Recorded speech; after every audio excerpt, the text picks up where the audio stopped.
Musutafu, midday. The sky was clean and bright. People walked with bags. Kids ran in groups.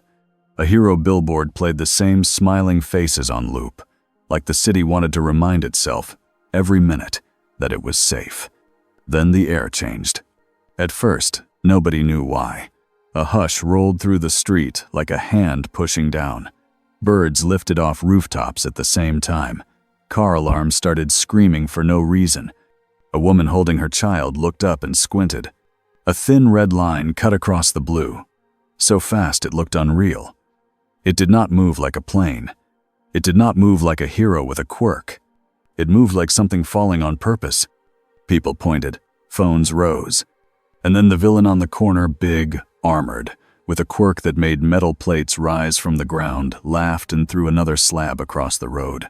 "Stay down," the villain shouted. "No heroes? Then you pay." 2 pro-heroes were already there. They were doing what heroes always did first. They were pulling civilians out from behind cars. They were making space. They were trying to stop the villain without breaking half the street. A 3rd hero dropped in from above, landing hard enough to crack the pavement. The impact was silent for a half-second. Then the shock hit. Windows rattled. Dust jumped. People stumbled and grabbed each other to stay standing. In the new crater, a man stood up. He was tall, broad shoulders. A cape, dark in the shadow, snapped once and then fell still behind him. He wore colors that looked like old superhero art, but his suit was not bright and playful. It looked like armor that wanted to be a uniform. His face was calm. Too calm. He turned his head, slow, like he was taking a list. A child cried. The mother hugged the child tighter. The villain barked a laugh. "Nice costume. You here to die too?" The man did not answer. He moved. He did not jump. He did not dash. He was just gone. The villain's laugh cut off when the man appeared in front of him, close enough that their breath should have touched. The villain swung a metal fist. The fist hit the man's chest and rang like it hit a bell. The man did not move. He grabbed the villain's wrist, twisted once, and the armored arm tore free at the joint with a sound like ripping wood. The villain screamed. The pro-heroes froze for a heartbeat, shocked by the speed and by what they just saw. "Wait!" one hero shouted. "We can!" A red glow lit behind the man's eyes. A thin beam flashed. It cut through the villain's metal plates like hot wire through plastic. It did not hit the hero. It did not hit the crowd. It was perfectly placed. The villain fell to his knees, his armor sliding off in pieces. He was alive, but he was no longer a threat. He could not stand. The man stepped closer, and his voice came out low and flat. "You aimed at civilians," he said. The villain panted, eyes wide. The man's hand closed around the villain's throat, not crushing yet, just holding, like a warning that was also a promise. A pro-hero rushed forward. "Stop, that's enough." The man turned his head a little, like he had heard something in the distance. His eyes flicked to the hero's badge, then to the hero's face. His grip stayed steady. "Enough?" he repeated. He looked past the hero to the people behind the cars, to the mother shaking with her child in her arms, to the old man bleeding from his forehead, to the teenager who had dropped his phone and could not stop staring. "If you let him live with hope," the man said, "he hurts someone else. If you let him live with fear, he thinks twice." He stared at the villain again. "Fear works." The hero's jaw tightened. "We don't kill." The man's eyes did not change. "Then your world bleeds longer." More heroes arrived. One of them dropped from a nearby rooftop with a tired, sharp presence, a scarf wrapped around his neck like it was part of him. His eyes narrowed. Shota Aizawa. He took in the crater, the broken armor, the man's grip on the villain, the crowd's fear. Aizawa's eyes locked on the man's face. He did not shout. He did not panic. He spoke like he was controlling a classroom. "Put him down," Aizawa said. "Now." The man finally released the villain. The villain collapsed, coughing and crying. The man did not look at him again. He looked at Aizawa. For a moment, nothing moved. Then the man said, as if he was commenting on the weather, "Your system is loud." Aizawa's scarf lifted. Ready. What are you? Aizawa asked. The man's gaze drifted up to the hero billboard. Smiling faces, ranking numbers. A shining word, hero. He looked back down. I can fix this, he said. Aizawa felt it in his bones. This was not a rescue. This was a takeover waiting for the right moment. The man's eyes shifted to the crowd again, to the phones, to the fear. And in the calmest voice, like he was offering a gift, he added, You just don't know you need it yet. The first place they took him was not a jail. It was a room that looked like it wanted to be friendly, but wasn't. Bright lights, clean walls, cameras in corners, a table that was bolted down, chairs that could not be thrown. They did not cuff him. Nobody was brave enough to pretend cuffs mattered. Aizawa stood near the door, arms folded, eyes half-lidded like he was bored. He was not bored. He was measuring. Across the table sat Principal Nezu, small and calm, with a cup of tea that shook only a little when a distant helicopter passed. Nezu's smile was polite. His eyes were not. On another side stood a tall man with fire in his beard and fire in his eyes. Endeavor. He looked like he wanted to test the stranger's skull with his fist. He also looked like he wanted the stranger to blink first. The man in the cape sat with perfect posture, hands resting on the table like he was the host. Nezu's voice was soft. Thank you for cooperating. The man's lips barely moved. You brought me here. You didn't ask. True, Nezu said. We needed to reduce panic. I reduced panic, the man replied. Endeavor's flame flickered. You nearly killed someone on live camera. The man turned his head toward Endeavor. He studied the fire like it was a tool. You're strong, he said. Endeavor stiffened, like praise from the wrong person was an insult. Don't talk like you own the air. The man's eyes lifted to the ceiling, as if he could see through it. I do, he said simply. Aizawa's scarf twitched. Nezu raised one small paw. Let's start with simple questions. Name. The man paused. Aizawa watched the pause closely. It was not fear. It was choice. I don't give it to strangers, the man said. Endeavor gave a short, harsh laugh. We're not strangers. We're the top heroes of Japan. The man looked right at him. I don't know what top means in your world. Nezu's smile stayed. It's based on performance, approval, and popularity. The man finished, like he already heard the word somewhere outside the building. His eyes went distant for a half-second, as if he was listening to thousands of voices at once. Then they returned. You choose your strongest symbol by votes, he said. That explains a lot. Aizawa's eyes narrowed further. You keep calling it a system. It is, the man said. Heroes, villains, rankings, rules, cameras. You built a machine to make people feel safe.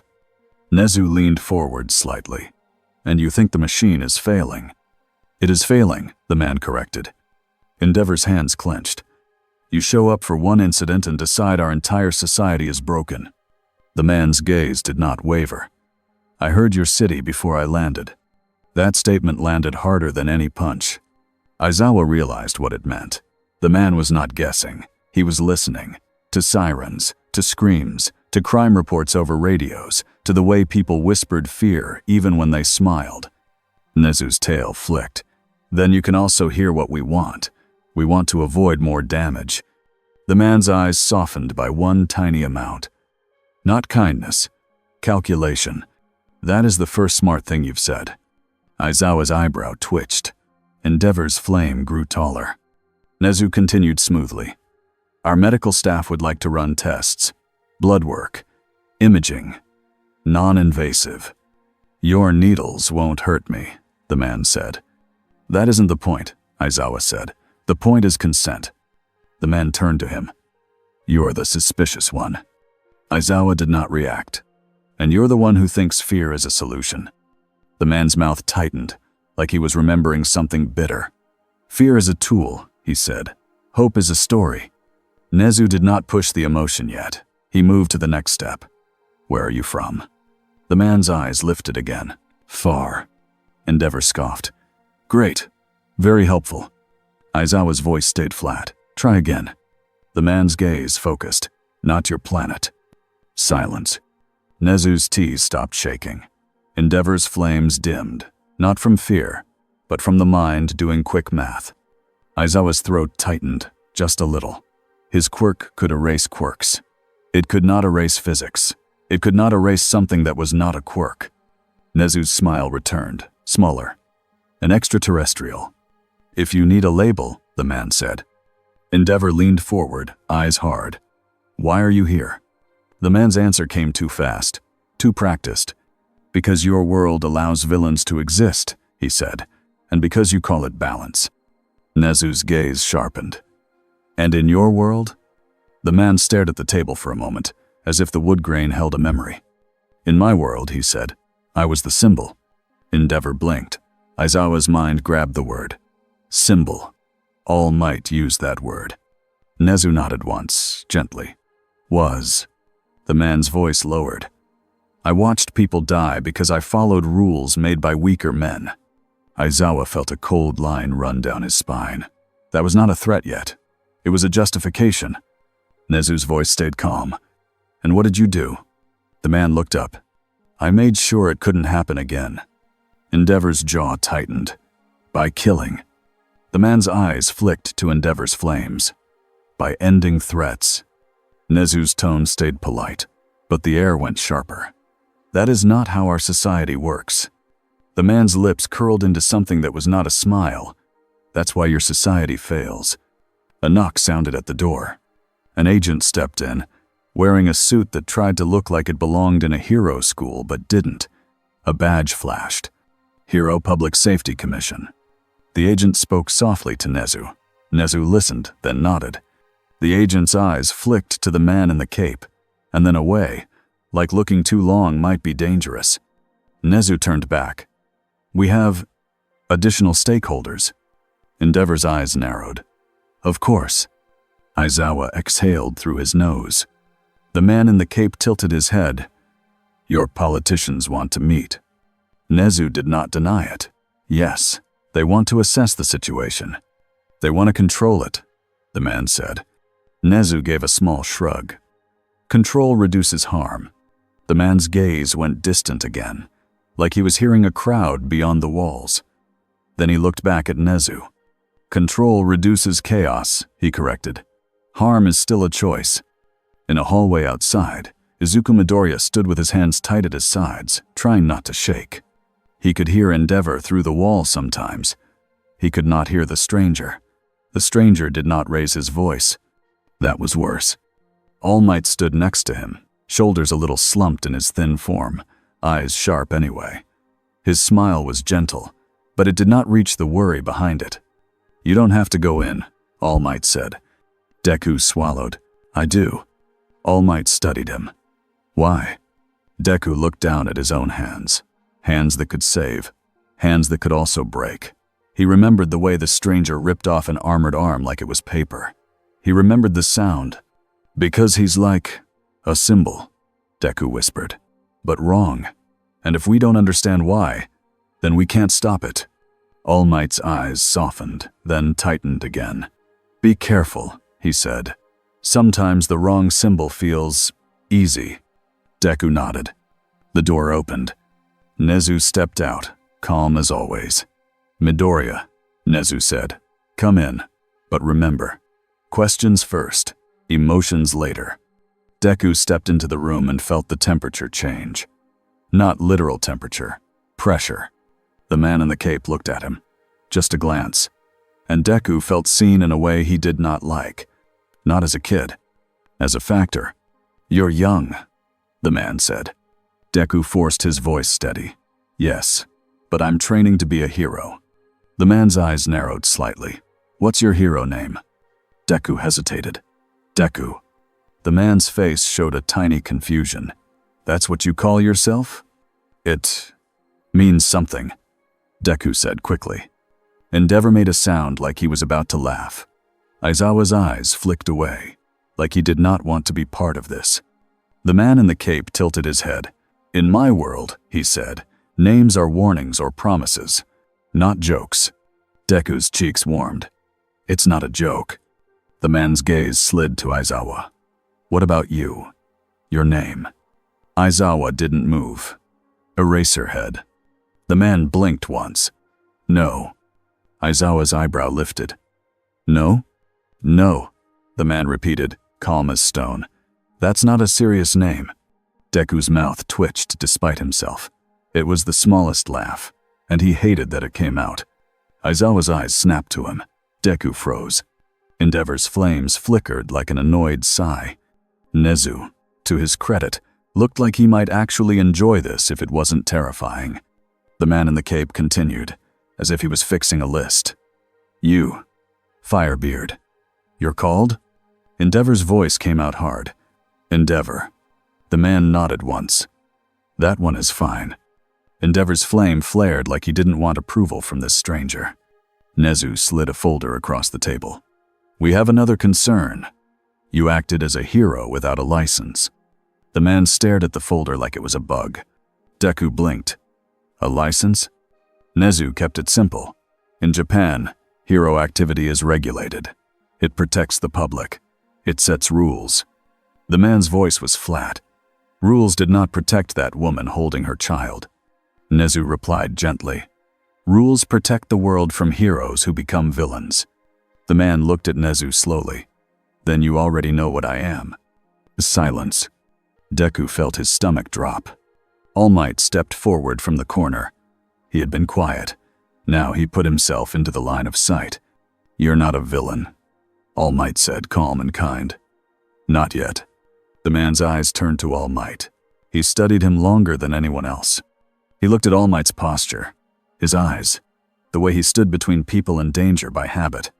The man's voice shifted. Not softer, just more focused. You carry the weight, he said. All Might's smile held. That's what heroes do. The man's eyes narrowed. No, he said. That's what symbols do. Deku's heart hammered. Nezu spoke. Careful. We need to understand your intentions. You say you can fix our world. How? The man leaned back a fraction. I remove fear from civilians, he said, by putting fear where it belongs. Endeavor's voice cut in. On everyone. The man looked at Endeavor. On criminals, he corrected. On people who choose harm. Aizawa's eyes stayed sharp. And who decides what counts as harm? The man answered without hesitation. I do. Deku's breath caught. All Might's smile faded, just a little, like a lamp dimming. Nezu took a slow sip of tea. That is a problem. The man shrugged once. Tiny. Then you should build a better decision maker. Deku forced his voice out. People can change, he said. Some villains can be saved. The man's eyes slid to him again. Saved? He repeated. Or delayed? Deku felt heat rise in his chest. We can't just... The man leaned forward, and the air felt heavier. I can hear your heart, he said. Deku froze. I can hear it speed up when you lie, the man continued. I can hear it when you're afraid. Deku's mouth went dry. The man's gaze was steady. Right now, you're afraid. Not of me hurting you, of me being right. Deku's hands clenched. All Might stepped in, voice firm now. That's enough, he said. The man looked at All Might again. You're weak, he said, blunt. Endeavor's flames jumped. Aizawa's scarf lifted. All Might did not flinch. Yes, he said, but I'm still here. For the first time, the man's calm cracked. Not rage, not pain. Respect. A thin, dangerous kind. I was like you, the man said quietly. Once. Nezu set his cup down. We will not treat you as an enemy today, he said, but we will prepare as if you could become one. The man stared at him. Good, he said. That's the first thing your world has done correctly. Far from UA, deep underground, another room held another calm voice. All for One sat in the dark like it belonged to him. Screens showed the street incident from 3 angles. Slow motion, zoomed frames. The cape, the eyes. A doctor shifted nervously beside him. It isn't a quirk, the doctor said. All for One's voice was smooth. No, he agreed. It is something better. The doctor swallowed. Better? It might be unstoppable. All for One chuckled. Quiet. Nothing is unstoppable, he said. Some things are simply new. On the screen, the stranger's hand closed around the villain's throat. The way he did it was not wild. It was controlled. All for One's eyes gleamed. He believes he is the judge, All for One said. That means he can be guided. The doctor's hands trembled. Or he can be turned against us. All for One leaned back. Either way, he said, Hero Society will break. He tapped the screen once, gentle as a lover touching glass. Send the Nomu, he ordered. But not to win. The doctor looked up. Then why? All for One smiled. To learn, he said, and to make the heroes watch. The next day, Musutafu tried to pretend it was normal. News anchors smiled too hard. Officials said calm words. People went to work anyway, because bills still existed and trains still ran. But everyone looked up more than usual. And some people, the ones who had seen the crater with their own eyes, whispered a new sentence, like a prayer and a threat. He's still out there. Hawks moved like a rumor across the city. He landed on a rooftop and watched the sky, hands in pockets, smile ready. His wings were relaxed, but his eyes were sharp. His earpiece crackled. Visual came the voice of a handler. Hawks kept it light. Nope, he said, and that's the scary part. He scanned the streets below. A purse snatcher ran. A hero caught him. Normal. Then, without warning, every hair on Hawks's arms rose. A shadow fell over the rooftop. Hawks turned. The man in the cape hovered there like gravity did not apply. No wind, no strain, just there. Hawks lifted his hands slowly, smile bright. Hey, he said, nice day for flying without a permit. The man's eyes flicked to Hawks's badge. You're the bird, he said. Hawks chuckled. I'm Hawks. Pro-hero. Friendly neighborhood. The man cut in. Your name is Hawks. Hawks blinked. Yeah? The man stared like he was judging a child's drawing. At least it matches. Hawks let out a laugh. He couldn't help it. It was too weird. Then he tried to steer. So, we're keeping you somewhere safe, right? Until we figure things out. The man's gaze went past him to the city. Safe, he repeated. Your heroes chase symptoms. Hawks kept smiling. And you want to chase the cause? Yes, the man said. Hawks tilted his head. And what do you think the cause is? The man's eyes narrowed at something far away that Hawks couldn't even hear yet. A planned attack, he said. Hawks's smile fell for half a second. Where? The man looked at him like the question was slow. Everywhere, he said. But first, there. He pointed. Hawks followed the line. A train bridge. Cars. People. A normal part of the city. Hawks's earpiece crackled again. Hawks? We have movement. Multiple incidents. Hawks swallowed. The man in the cape dropped from the sky, silent, like a knife falling. Hawks launched after him, wings snapping open. Okay, he muttered. Here we go. The first scream came from the bridge. A massive figure slammed down on the roadway, skin gray, muscles too thick, eyes empty. Nomu. Cars crashed. People ran. A pro-hero tried to lift a bus away from the edge. Then the air warped like a curtain pulled aside. A dark portal opened, and more came through. Not one. Not two. A small wave. Hawks felt his stomach turn. This was not random villain work. This was a message.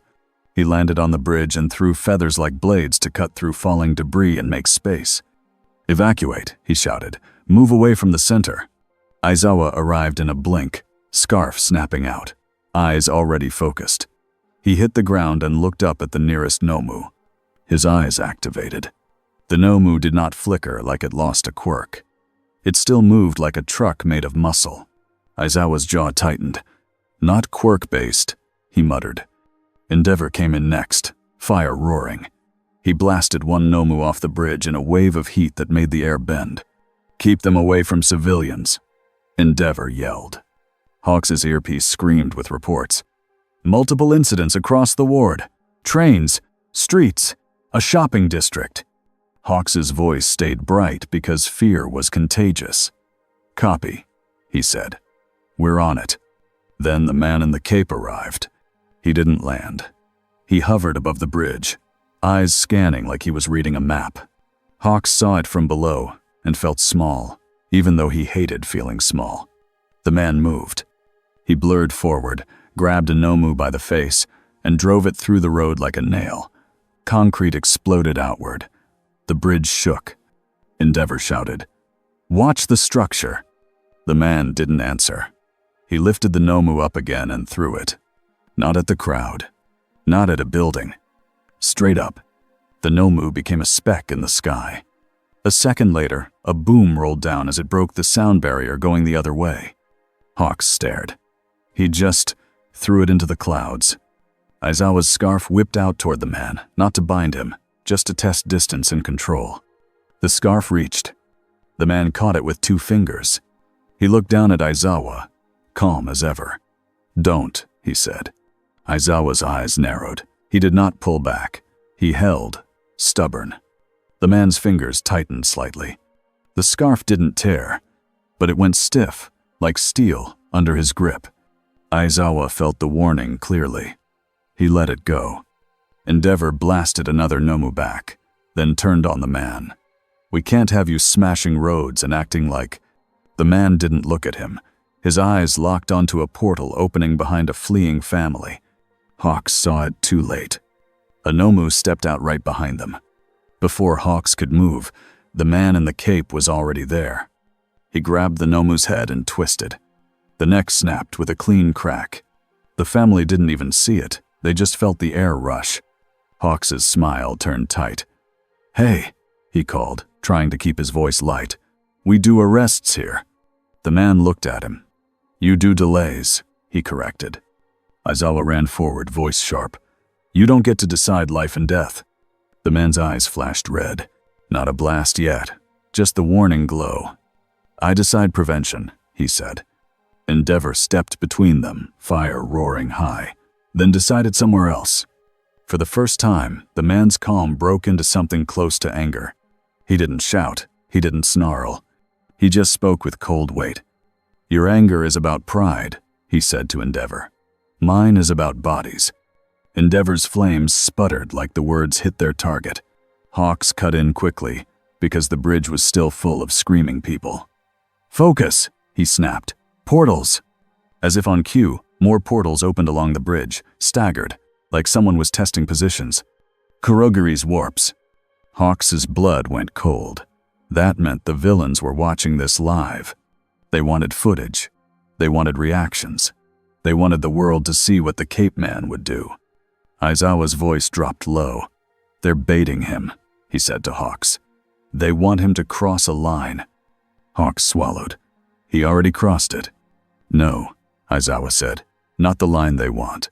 Another portal opened, this one right under a bus that was teetering near the edge. The bus lurched as the road beneath it vanished for half a second. People inside screamed. Deku arrived on a nearby rooftop, heart pounding, eyes wide. He had been sent to help evacuations, not to fight. But his feet moved before his brain finished asking permission. He saw the bus. He saw the portal. He saw the man in the cape flick his eyes toward it. And then the man moved faster than Deku had ever seen anyone move. He was under the bus before it dropped. One hand lifted. The entire bus rose like it weighed nothing. The man set it back onto safe ground, perfectly, like placing a cup on a table. Civilians stared through the windows, mouths open. A child pressed both hands to the glass and whispered something Deku couldn't hear. Deku felt a surge of hope for 1 second. Then the man turned, and that hope twisted into fear again. Because he did not look proud. He did not look happy he saved them. He looked annoyed that the world required saving. He looked at the nearest portal and flew straight into it. Hawks shouted, "Wait!" Too late. The man vanished into the warp. Aizawa's eyes widened. He just let himself be teleported? Endeavor's flames flared. Or he forced it. Deku's stomach dropped. Where did it send him? Hawk's earpiece screamed again. Bridge incident escalating. Another site train yard, massive casualties risk. Then the handler's voice changed. There's something else. A new heat signature. It's moving fast. Hawks looked up and saw a distant blur leaving a different part of the city like a missile. He swallowed. He's already there, Hawks whispered. The train yard was chaos. Freight cars had tipped. Sparks sprayed. People ran between metal walls with nowhere to go. A Nomu stood on the tracks like a living barrier. And near the center of it all, a blue-haired villain with hands on his body stepped forward, eyes wide and hungry. Tamura Shigaraki. Deku arrived on the edge of the yard, breathing hard, eyes locking on him. Shigaraki grinned when he saw the crowd panic. Look at them, he said, voice rough. They run like ants. Then he noticed the shadow above him. He looked up. The man in the cape hovered in the air, silent. Shigaraki's grin stretched. You, he said, you're the new toy. The man did not answer. Shigaraki lifted a hand. Come closer, he teased. Let's see if you break. Deku's heart slammed in his chest. Don't touch him, he shouted at the man stupidly, like yelling could change physics. The man's eyes flicked to Deku, then back to Shigaraki. He floated down just enough that Shigaraki could think he had a chance. Shigaraki lunged, fingers spread. The man in the cape moved back an inch. Shigaraki's fingers scraped the cape. Not skin, not suit. The cape dusted at the edge, like fabric aging in fast time. Shigaraki's eyes went wide. Oh, he breathed. It works. The man's eyes narrowed. He moved, not away, toward. He grabbed Shigaraki's wrist so fast Shigaraki didn't even finish the lunge. Shigaraki laughed. Wild. Too late. The man twisted the wrist and lifted Shigaraki off the ground. Shigaraki's fingers scrabbled at the man's hand, trying to touch skin, trying to decay him. The man held him at arm's length like a bag of trash. Then the red glow filled the man's eyes. Deku's blood turned to ice. Aizawa arrived behind Deku, scarf snapping out. No! Aizawa shouted, and for once his voice cracked. He knew. Everyone knew what a direct blast would do at that range. Hawks shot in from above, feathers flying toward Shigaraki's hand, trying to pin fingers. Endeavor landed like a flaming meteor on the far side, ready to blast the ground to create distance. Deku didn't think. He moved. One for all surged through him. He launched forward, air cracking around him, not to hit the man, but to get between the beam and Shigaraki. Because if the man killed Shigaraki here, on camera, in front of heroes, in front of civilians, it would change everything. Deku got close enough to see the man's face.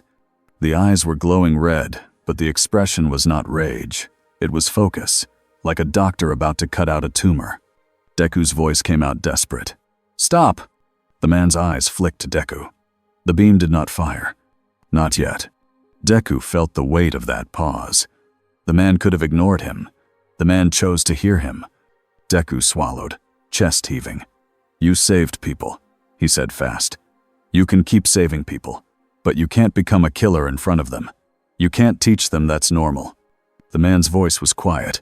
Normal is what keeps them alive. Aizawa's scarf wrapped around Deku's waist, pulling him back a little, trying to keep him from getting himself killed. Hawks landed on a freight car, breathing hard.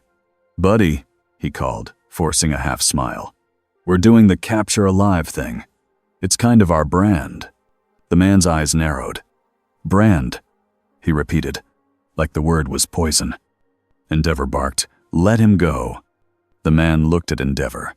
You want him alive, he said, because you want to believe you're better than him. Endeavor's flames flared, anger and shame mixing. Shigaraki, hanging in the man's grip, started laughing again. He looked at Deku with hatred and joy. See, he rasped. This is what heroes do. They protect me. Deku's jaw clenched. We protect people, he shot back, even from becoming monsters.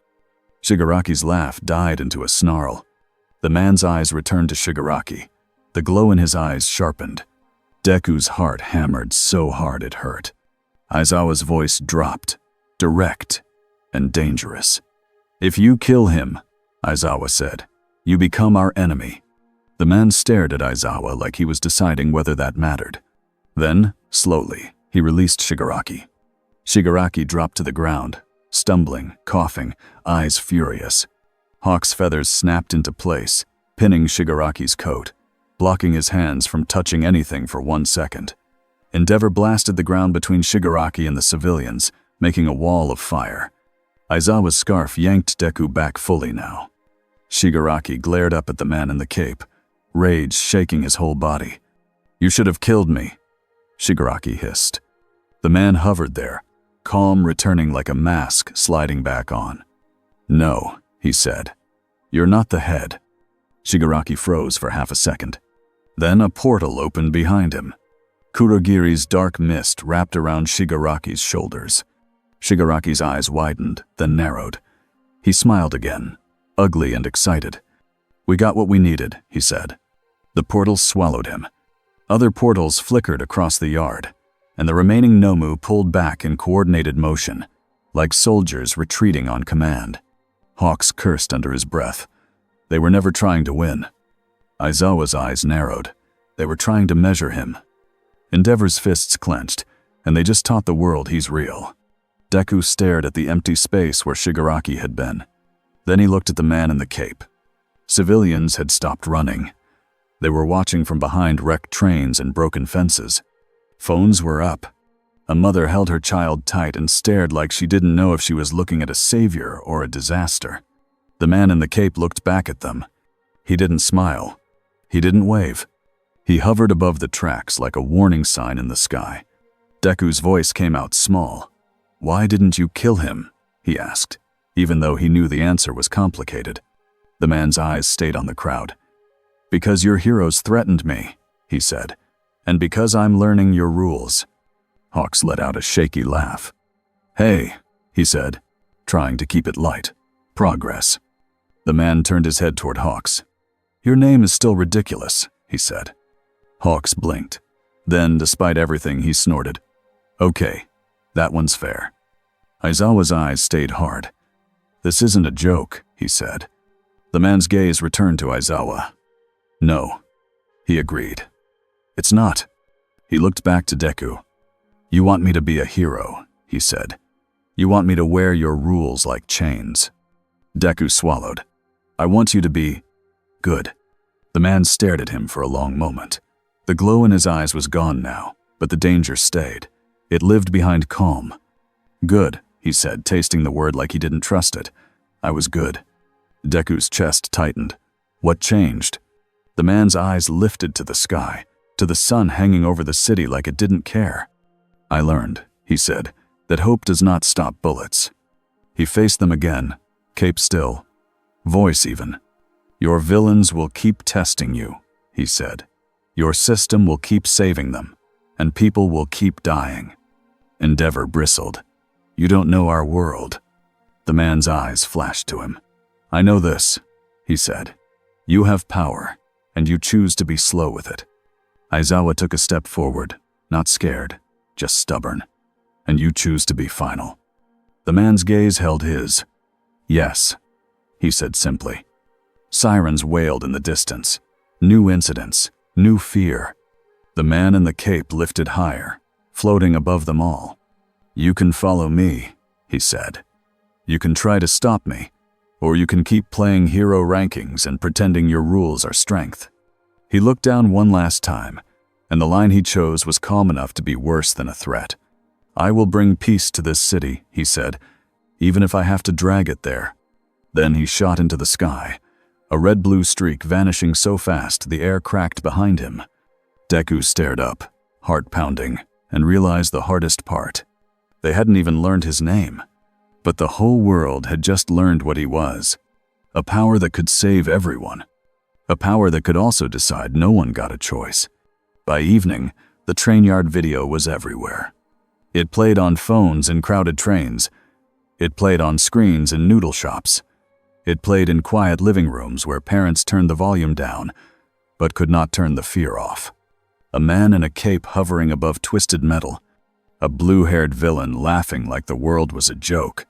And heroes, real heroes, shouting "Stop!" at the caped man like he was the danger. Hawks sat on a rooftop with his feet hanging over the edge, staring at a giant screen on the side of a building across the street. The news replayed the moment where the red glow filled the stranger's eyes. Hawks's smile was on, but it felt glued to his face. His handler's voice crackled in his ear. Public reaction is splitting. Two big groups. One thinks he's salvation. One thinks he's a threat. Hawks kept his tone light because that was his job. And the third group is, "I don't know, but I'm not sleeping tonight." A pause, then quieter. "We need you on him." Constant eyes. Hawks looked up into the dark sky. Hard to tail a guy who treats the sky like a hallway. Another pause.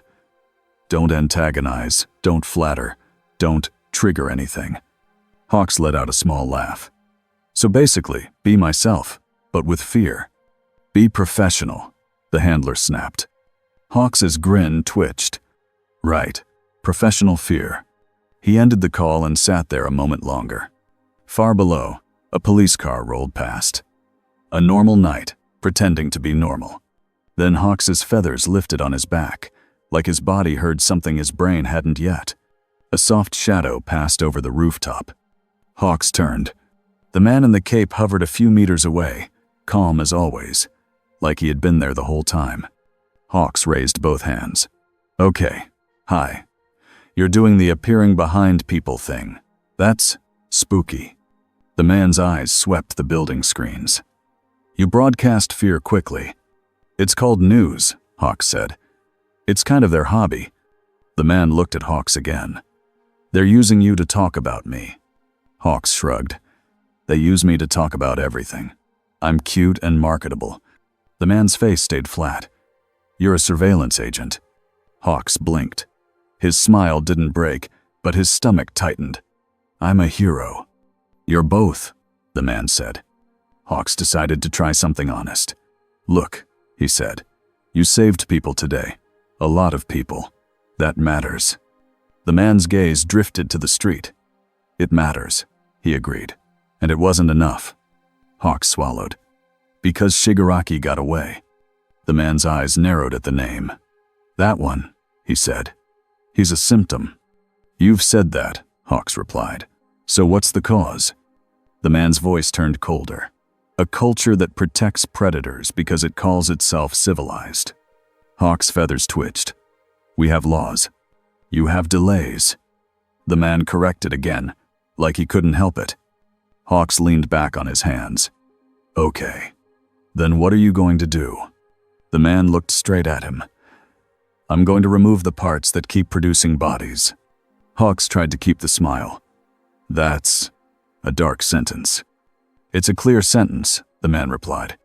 Hawks's radio buzzed with an alert, another incident, another villain, then stopped, like someone hesitated to even tell him. The man's head turned slightly toward the sound. He didn't have an earpiece. He didn't need one. 3 blocks east, the man said. A man with a knife. 2 hostages. Hawks's eyes widened. "We just got that." The man was already gone, a streak that didn't look like flight so much as a decision. Hawks jumped after him, wings snapping open. "Hey, wait for the paperwork." The man didn't turn back. Hawks sighed into the wind. This is going to be a long week. UA felt different the next morning. Not because the halls were messier, not because teachers were absent, not even because students whispered more than usual. It felt different because the idea of safety had changed shape. Deku sat in homeroom with his notebook open and his pen frozen above the paper. Normally, his mind raced with new techniques and hero analysis. Today, it stuck on one image. The calm face. The red glow. The way the man said, "I decide." Bakugo slammed his hand on his desk. "Why is everyone acting like he's some kind of—" He made a disgusted noise. "Like he's some kind of king." Kaminari leaned forward, eyes wide. "Bro, did you see him throw that Nomu into the sky?" Bakugo's glare sharpened. "I saw him act like heroes are weak." Todoroki, quiet as always, stared at the window. "He wasn't wrong about one thing," he said. "A lot of our system is built for cameras." Bakugo whipped his head. "Don't start." Deku finally spoke, voice soft. He saved people, he said. But he didn't feel like a hero. Uraraka nodded, hugging her arms. He looked at us like we were in his way. Ida's glasses flashed. If he continues unauthorized hero activity, he is violating the law. Bakugo stared at Ida like he might bite him. Oh my God. Shut up about the law. Ida stood up, offended. The law is the framework. Bakugo pointed at him. The framework won't stop him. The room went quiet after that. Because it was true. Aizawa walked in late, scarf hanging loose, eyes tired but sharp. He looked like he hadn't slept. He didn't say, "Good morning." He said, "Training schedule changed." The class snapped to attention. Aizawa's gaze swept them. "From now on," he said, "you don't run toward unknown threats. You run toward evacuation points and support positions. You don't chase glory." Bakugo's jaw tightened. "So we hide." Aizawa's eyes turned to him. "No," he said. "You live. So you can fight tomorrow." Bakugo looked away, angry. Deku raised his hand, then hesitated, then forced it up anyway. "Sensei," he asked, "can your erasure work on him?" Aizawa's silence was the answer before his words were. "I don't know," Aizawa said, "but I'm not betting your lives on it." Deku's stomach sank. Aizawa continued, blunt and calm. "You want to be heroes. That means you want to be useful in fights you can't win. So you train your brains, your teamwork, and your rescue work. That's what saves people when a god shows up." A few students flinched at the word god. Aizawa didn't care. "Any questions?" he asked. Bakugo raised his hand with 2 fingers like it was an insult. "Yeah, what's his hero name?" Aizawa stared at him. "He doesn't have one," Aizawa said. "And if he tries to give you one, don't argue. Just walk away." A tiny laugh ran through the room. Bakugo looked offended. "He tries to rename me." I'm exploding his face. Aizawa's eyes narrowed. "Try," he said deadpan. Bakugo shut his mouth, annoyed. Deku swallowed. His mind kept circling back to the same idea. A symbol. All Might had been a symbol of peace. What was this man? A symbol of order? A symbol of fear? Deku looked down at his notebook and wrote one line. Slow and careful. How do you stop someone who thinks he's saving the world? Nezu's meeting room was small, but the pressure inside it felt huge. On one side sat Nezu himself. Calm. Paws folded. Aizawa leaned against the wall, arms crossed, eyes half-lidded. All Might stood near the window, thin and quiet, a shadow of a giant. Endeavor sat stiff, flames low but restless, like a beast on a chain. And across from them, 3 representatives from the Hero Public Safety Commission sat in perfect suits with perfect smiles. Their smiles never reached their eyes. The lead representative slid a folder onto the table. "We have a plan," she said. Nezu's ears flicked. That was fast. "We don't have the luxury of time," she replied. "The public has seen him. The villains have seen him. Other nations have seen him. We have to define him before someone else does."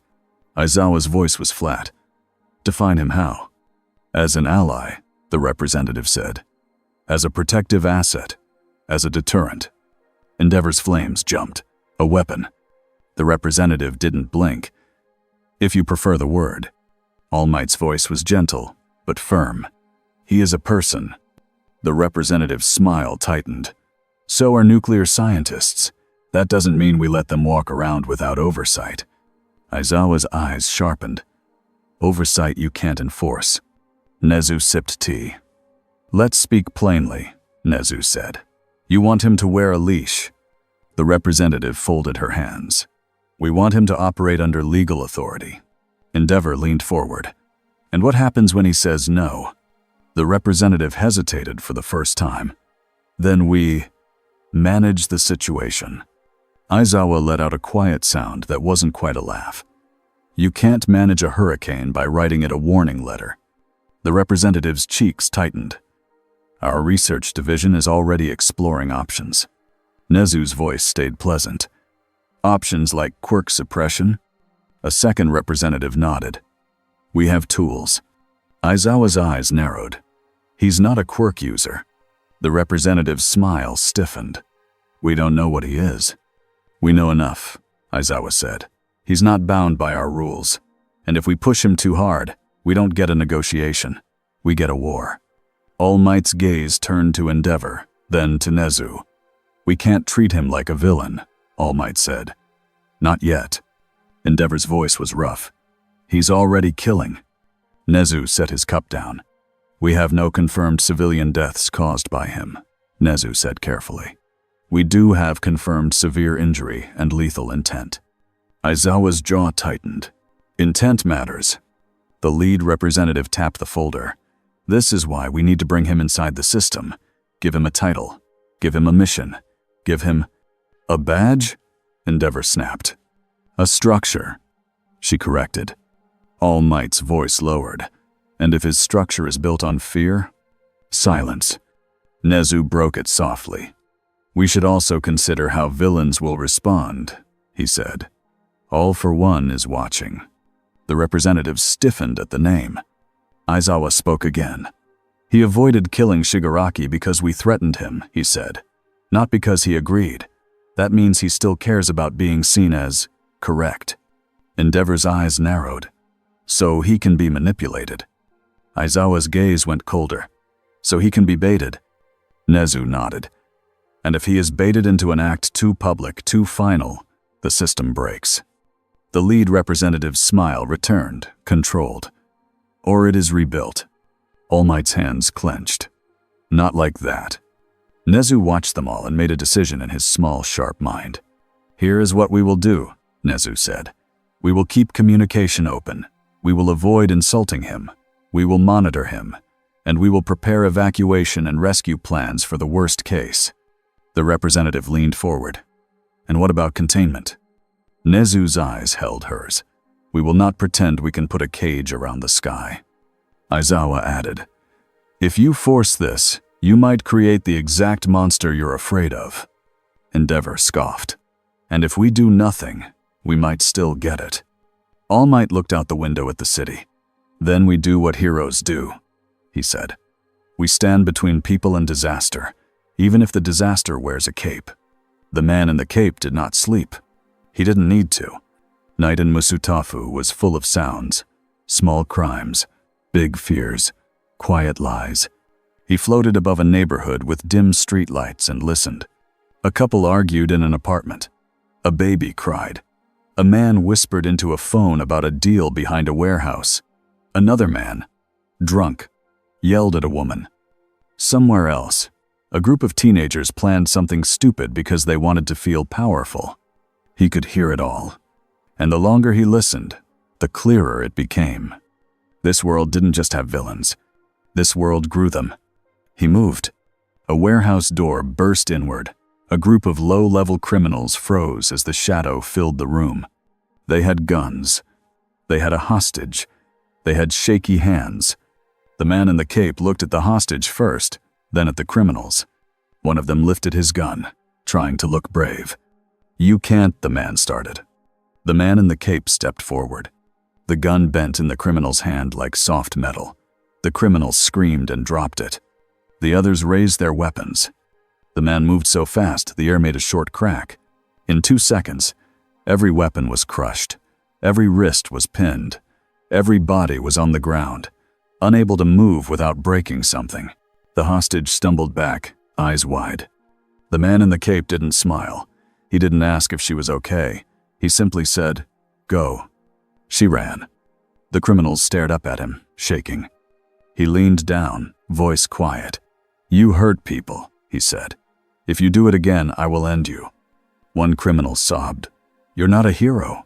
The man's eyes were flat. "That word means nothing here," he replied. When he left, he didn't leave through the door. He left through the roof. A minute later, a police patrol arrived because someone had called it in after hearing the crash. The officers stared at the tied-up criminals. One officer looked up at the hole in the roof and muttered, "Great, another paperwork nightmare."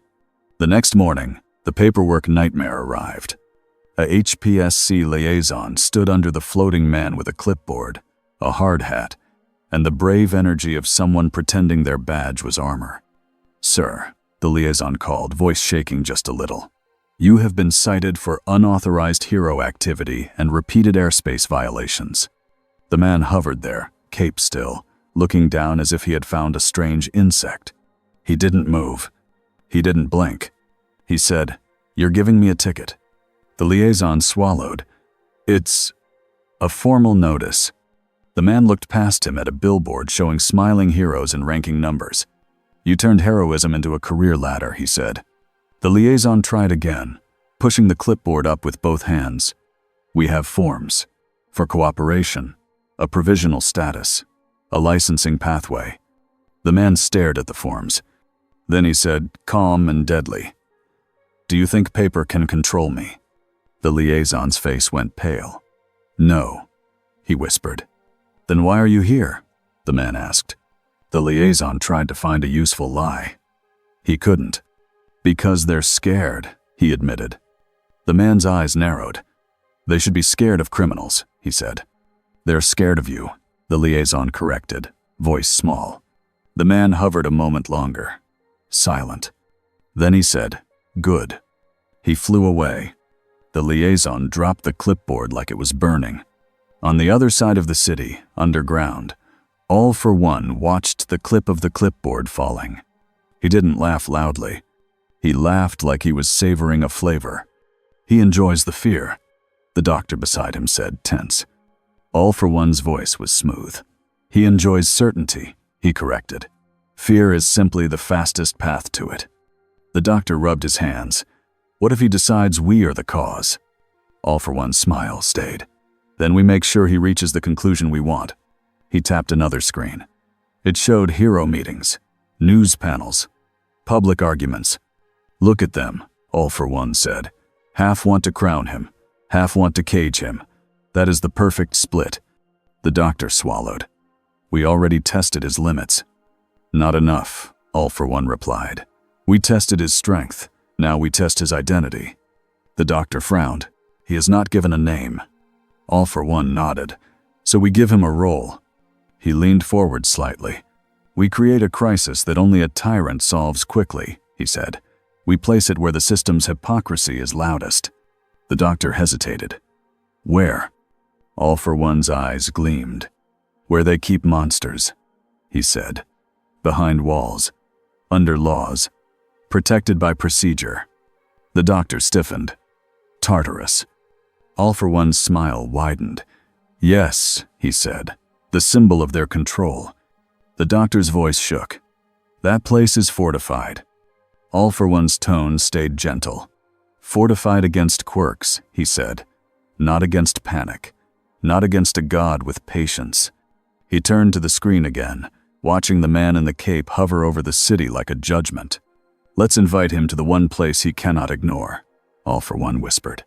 "And let's make sure the whole world watches what he does when the walls start to fall." By the third day, people had started giving the man names anyway. The Sky Hero, the Alien, the Cape, the Red-Eyed Savior, the Red-Eyed Killer. None of them were right. None of them mattered. What mattered was how the man moved through the city. He didn't pose. He didn't wave. He didn't take interviews. He appeared, ended things, and vanished. Sometimes he stopped mugging. Sometimes he stopped bigger things. And every time he did, the same question spread like smoke. If he can stop everything, why hasn't he stopped it already? Deku watched that question eat into the public like acid. He saw it in comments, in whispers, in the way people looked at pro-heroes with less gratitude and more demand. And he saw something else. Some people started acting braver, not because they trusted heroes, because they trusted fear. A group of men on a street corner argued over the best camera angle to catch the caped man. One of them said, "I hope he kills a villain on live stream. Then nobody will mess with us again." Deku's throat tightened. This was what All Might warned him about. Easy safety. Easy safety that turns into a cage. That night, Nezu called the core heroes again. Aizawa arrived first. Hawks came in second, looking tired, wings drooping. Endeavor arrived like a storm. All Might walked in last, calm but heavy. Nezu projected a map onto the wall. Red dots pulsed. Incidents have decreased in sectors where he patrols, Nezu said, but fear has increased overall. Hawks rubbed his eyes, because nobody knows if he'll show up for them or show up at them.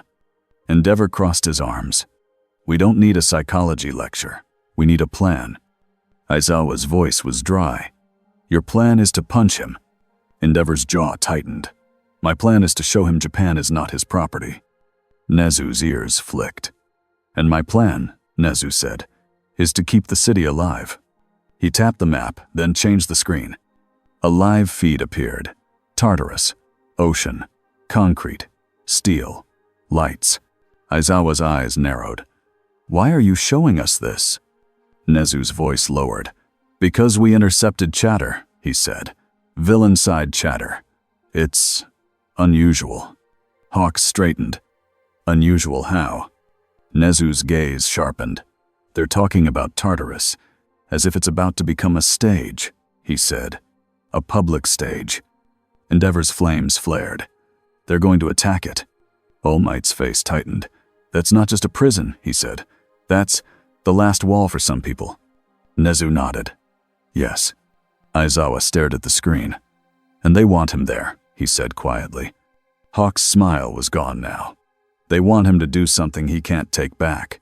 Nezu's eyes flicked to the door as if he heard something.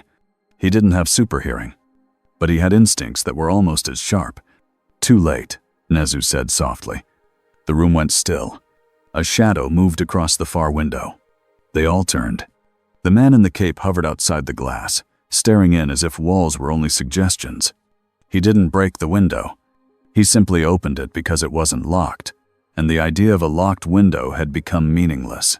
He floated in, calm, and landed on the floor like gravity remembered him. Endeavor's flames jumped. Hawks' feathers lifted. Aizawa's scarf twitched. All Might stepped forward, ready to be the first line even without power. Nezu didn't move. He watched. The man looked at the Tartarus feet on the wall. You keep your worst behind walls, he said. Nezu's voice stayed polite. We keep people in custody. You keep killers alive, the man corrected. Aizawa's eyes narrowed. We keep society from becoming you. The man's gaze slid to him. Society is already becoming me, he replied. It just pretends it isn't. Endeavor's voice came out harsh. What do you want? The man looked at the heroes one by one. Then he said, Take me to your prison. Nezu's ears flicked. Why? The man's answer was immediate. Because it's the engine, he said. It produces the next wave. You lock them up. They escape. They come back stronger. You call it unfortunate, and people die. Hawks swallowed. You think you can just fix Tartarus? I can, the man said. Aizawa's voice was cold. By doing what? The man stared at him, calm. By removing the ones who can't be allowed to breathe. All Might stepped forward, voice firm. No, he said. Not like that. The man's eyes lingered on All Might. For a moment, his expression almost softened again. Almost. Then he said, Then your world will keep bleeding. Nezu's voice was gentle but sharp underneath. If we take you there, Nezu said, you will follow our rules. The man looked down at him. Your rules failed, he said, but I'll play along long enough to show you why. Aizawa's stomach tightened. That was not agreement. That was a countdown. The helicopter ride to Tartarus was silent. Waves slammed against rock far below. The prison rose from the sea like a giant block of concrete and steel, built to deny hope. Aizawa sat strapped in, eyes half-lidded, watching the man in the cape across from him. The man wasn't strapped in. He sat anyway, because he chose to. That choice was almost worse than defiance. Hawk sat beside Aizawa, posture loose but eyes tight. Endeavor stood near the door like he wanted to jump out and fly the rest of the way. All Might sat further back, hands folded, calm breathing, but his gaze stayed on the man the whole time. The pilot's voice crackled. Approaching Tartarus. Clearance confirmed. Requesting confirmation on additional passenger. Aizawa didn't answer. Nezu wasn't here in person. The commission was watching from somewhere else. The man in the cape leaned forward slightly and spoke toward the pilot's cabin. "Tell them to open the doors," he said. The pilot's hands shook. "Sir, we need." "I said open them," the man repeated, quiet. The pilot swallowed. "Yes, sir." Hawks leaned toward Aizawa and whispered, "He talks like he's ordering the weather." Aizawa's voice was barely a breath. "He thinks he is." The prison grew larger in the windows. Spotlights tracked the helicopter. Anti-air defenses, quirk countermeasures, layers of security built for one kind of threat. Not for this. As the helicopter descended, a loudspeaker boomed from the prison. Unidentified individual, state name and purpose. The man in the cape looked at the speaker like it was rude. Hawks muttered, "Here we go." Aizawa felt the air tighten. The man answered in a calm voice that carried without effort. "My purpose is to inspect your failures," he said. The loudspeaker hesitated, then snapped. "State name." The man stared forward, eyes hard. Then he said, "Call me what your people call me." Aizawa clenched his jaw. He still hadn't given them anything. The helicopter landed. Steel doors opened with heavy, slow movement. Armed guards stood in lines. Their quirks and equipment were ready for prisoners, not gods. The warden of Tartarus walked forward, flanked by staff. He was a hard man with tired eyes, a man who had seen monsters and learned to pretend he was not afraid. He stopped at a safe distance from the man in the cape. "You are not on any registry," the warden said. "You have no clearance." The man looked around the facility, eyes scanning walls like he could see through them. "I don't need clearance," he replied. The warden's face hardened. "This facility has rules." The man's gaze snapped back to him. "Rules," he repeated, like it was a bitter joke. Aizawa stepped forward, voice low and controlled. "We are here to prevent a disaster," he said. "Don't provoke him." The warden's eyes flicked to Aizawa, then to Endeavor, then to Hawks, then to All Might. He swallowed. "Fine," the warden said, "but he is never alone, and he does not enter containment blocks." The man in the cape tilted his head. "Then you're wasting my time," he said. The warden's jaw clenched. "That is not a negotiation." The man took one step forward. Not fast, not violent. Just one step. The warden's body stiffened anyway. The man's eyes glowed faint red, not a beam, just heat like a warning. Aizawa's scarf lifted instantly. Hawks's feathers rose like blades. Endeavor's flames surged. All Might stepped forward, hands open, voice calm. "Everyone," he said. "Breathe." The man looked at All Might. The red glow faded a little. Then he looked at the warden again. "If you keep me out," he said, "you keep the truth hidden." The warden's voice shook, just slightly. "The truth is that we hold the worst people alive," he said, "because we are not executioners." The man stared at him. "Then you are caretakers of evil," he said. Hawks muttered under his breath. "Okay, that's a rough slogan." The warden glared at Hawks, then returned to the man. "You have no authority here." The man's voice stayed calm. "Authority comes from power," he said. "And you can feel mine." Aizawa hated that sentence, because it was the sentence that turned societies into cages. Nezu's voice crackled through Aizawa's earpiece from the command link. "Proceed with caution," Nezu said. "No sudden moves." Aizawa didn't answer. He was watching the man's eyes. The man in the cape looked down at the warden one last time. "I will enter," he said. The warden's face tightened. "No."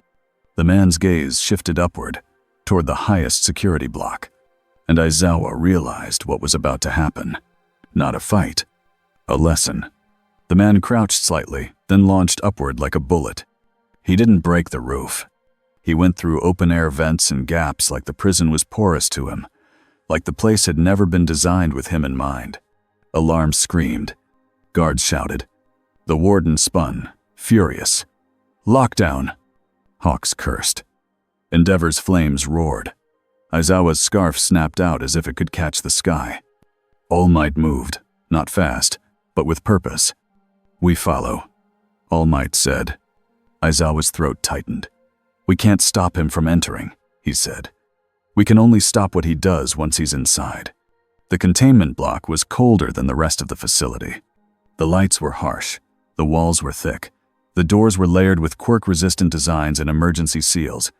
The man in the cape floated down into the center corridor like he belonged there. Cells lined both sides, heavy doors, small windows. Inside, shadows shifted. Some prisoners laughed when they felt the air change. Some went silent. Some pressed their faces to the glass like hungry animals. The man's eyes swept them like he was counting. A loudspeaker crackled. "Unauthorized entry. Exit immediately." The man didn't react.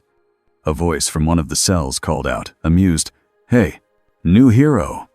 Here to save us?" The man turned his head toward the sound. He moved closer to the cell window. Inside was a man with scars and a grin that didn't care about consequences. "I killed 12, the prisoner said proudly. "Got caught. They locked me up. Now I get meals and air. Pretty good deal, huh?" The man in the cape stared at him. "What's your name?" the man asked. The prisoner blinked, surprised. "Why?" "So I know who I'm removing," the man said. The prisoner's grin wavered. "Removing how?" The man's eyes glowed faintly red. The prisoner stepped back fast. Aizawa arrived at the corridor entrance, breath sharp, eyes locked on the man. Hawks and Endeavor flanked him. All Might came behind, quieter but steady. Aizawa raised his voice. "Stop," he ordered. The man turned his head toward them. His expression was calm again. "Good," he said. "You're here to see it." Aizawa's stomach dropped. "See what?" "The truth," the man said. "Your prison is not a solution. It's a storage closet." Endeavor stepped forward, fire licking around him. "You're done," Endeavor growled.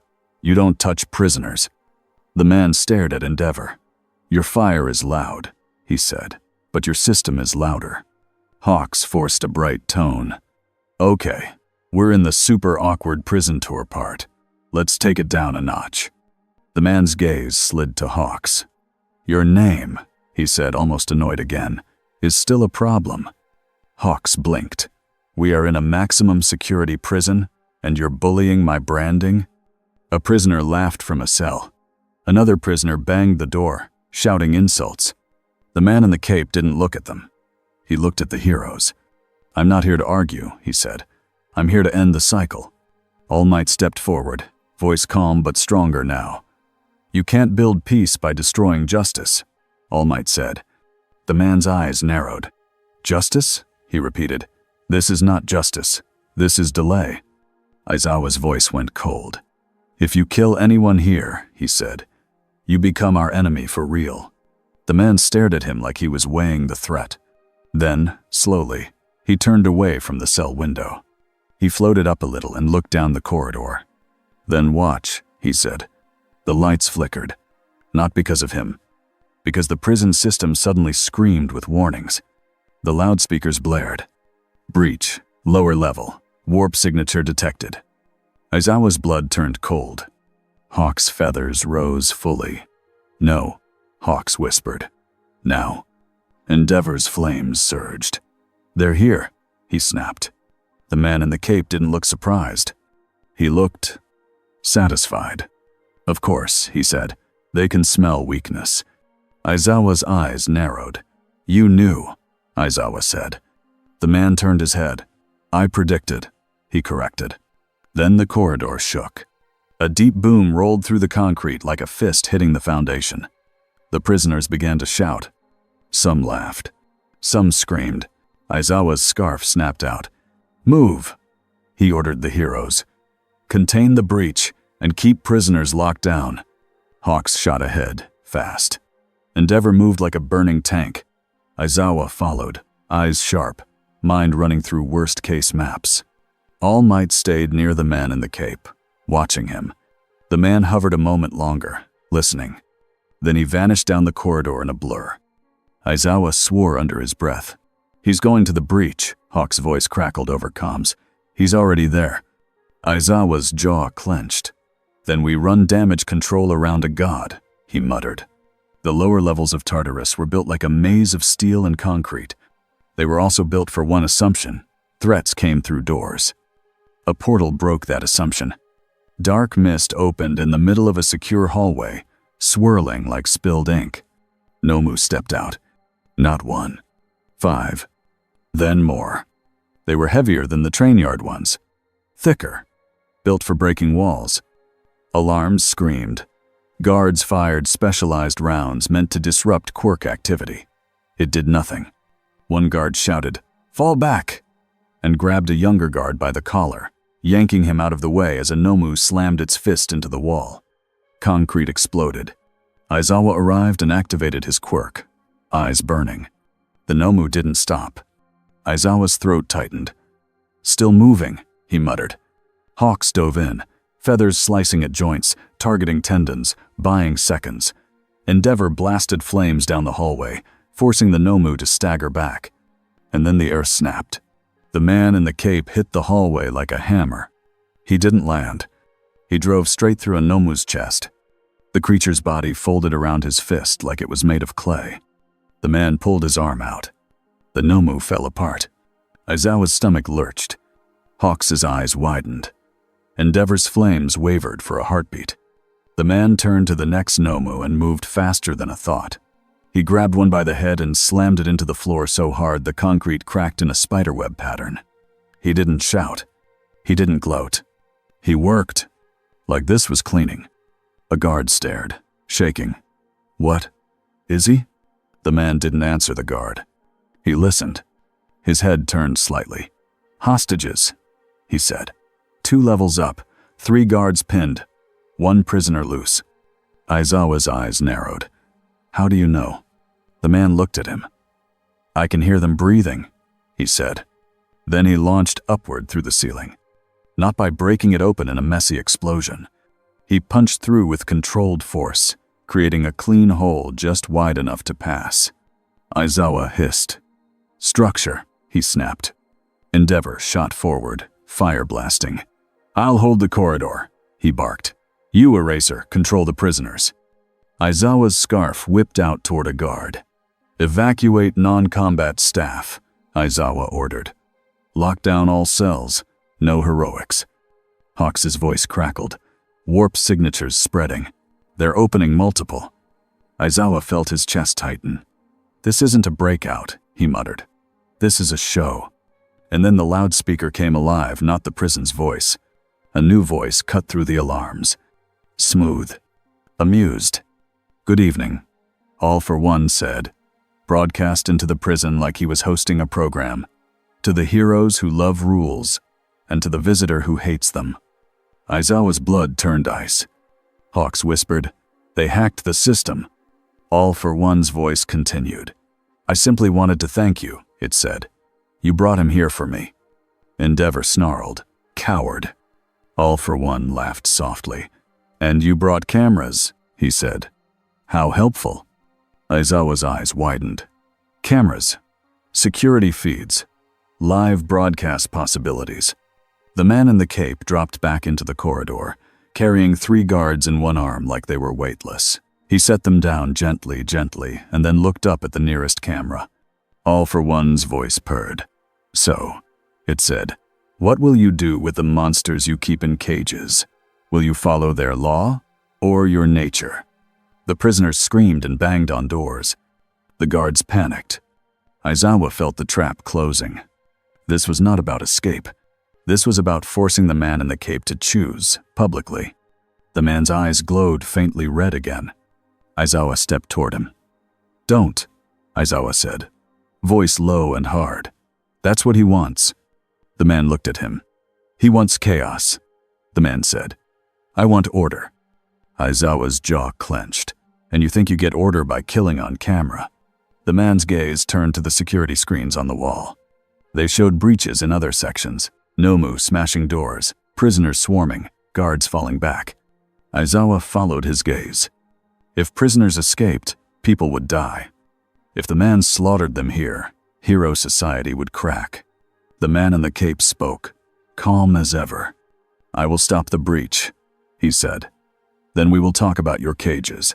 He flew forward, faster than hawks could track, and vanished down another corridor. All for One's voice laughed again. "Run," it said.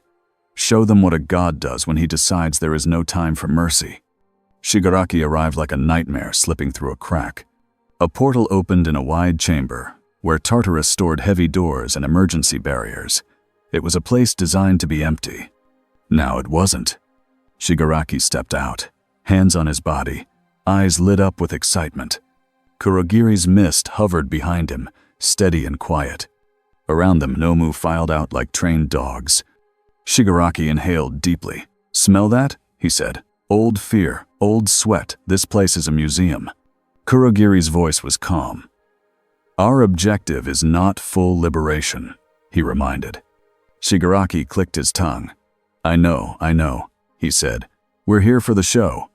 He looked up at the nearest camera and smiled like he was greeting an audience. "Come on, alien," Shigaraki said. "Come teach the heroes how to win." The air snapped. The man in the cape appeared in front of him. Shigaraki's grin widened. "There he is." The man didn't speak. Shigaraki spread his fingers. "Let's try again," he said and lunged. The man moved back just enough to avoid contact, then grabbed Shigaraki's wrist again, faster than Shigaraki could react. Shigaraki laughed through gritted teeth. "You're scared of my hands," he hissed. The man's grip tightened. Shigaraki's fingers strained, trying to touch skin, trying to find purchase. The man's eyes glowed red. Shigaraki's laugh turned into a hungry sound. "Do it," he dared. "Kill me in your shiny little prison. Let them see you." The man stared at him, calm. Then he said something that made Shigaraki's grin twitch. "You're not the one I'm here for," the man said. Shigaraki's eyes narrowed. "What?" The man's gaze flicked to Kurogiri. Kurogiri stiffened. In one blur, the man released Shigaraki and shot toward Kurogiri. Kurogiri reacted instantly, opening a portal in front of himself. The man flew into it anyway. The portal spat him out behind Kurogiri. Kurogiri opened another. Again, the man followed. It became a strobing chase, portal after portal, like a glitch in reality. Shigaraki watched, startled and annoyed. "Hey," Shigaraki shouted. "Look at me." The man in the cape didn't, because he had recognized something important. Kurogiri wasn't a fighter. Kurogiri was a door, and doors were how you toppled a prison. The man caught Kurogiri by the collar. Kurogiri's misty body wavered, trying to slip. The man's grip held anyway, like his strength didn't care what material you were made of. Kurogiri's voice remained calm, but a strain entered it. "Release me." "No," the man replied. Shigaraki's hand slammed onto the floor. Decay raced outward. The concrete under the man's feet began to crumble and turn to dust. The man lifted off the floor instantly, floating with Kurogiri still in his grip. Shigaraki roared, furious. "Stop ignoring me!" He lunged again, trying to touch the man's arm, to decay the suit, the skin, the cape, anything. The man moved up and back, always a hair too fast. Then he did something Shigaraki didn't expect. He looked down at Shigaraki with cold focus, and he blasted heat vision not at Shigaraki's body, not lethal, but at the floor around Shigaraki's feet. The concrete melted into a glowing ring. Not a cage, a boundary. Shigaraki skidded back, heat forcing him away from the edge. His eyes widened. "You're making a pen for me," he snapped. "I'm making distance," the man corrected. Kurogiri struggled, mist thickening. The man's eyes narrowed. "Close every portal," he ordered Kurogiri, voice like steel. Kurogiri's tone stayed polite. "I cannot comply." The man's fingers tightened. Kurogiri's mist body compressed like it was being squeezed into a fist. Kurogiri's composure cracked for a split second.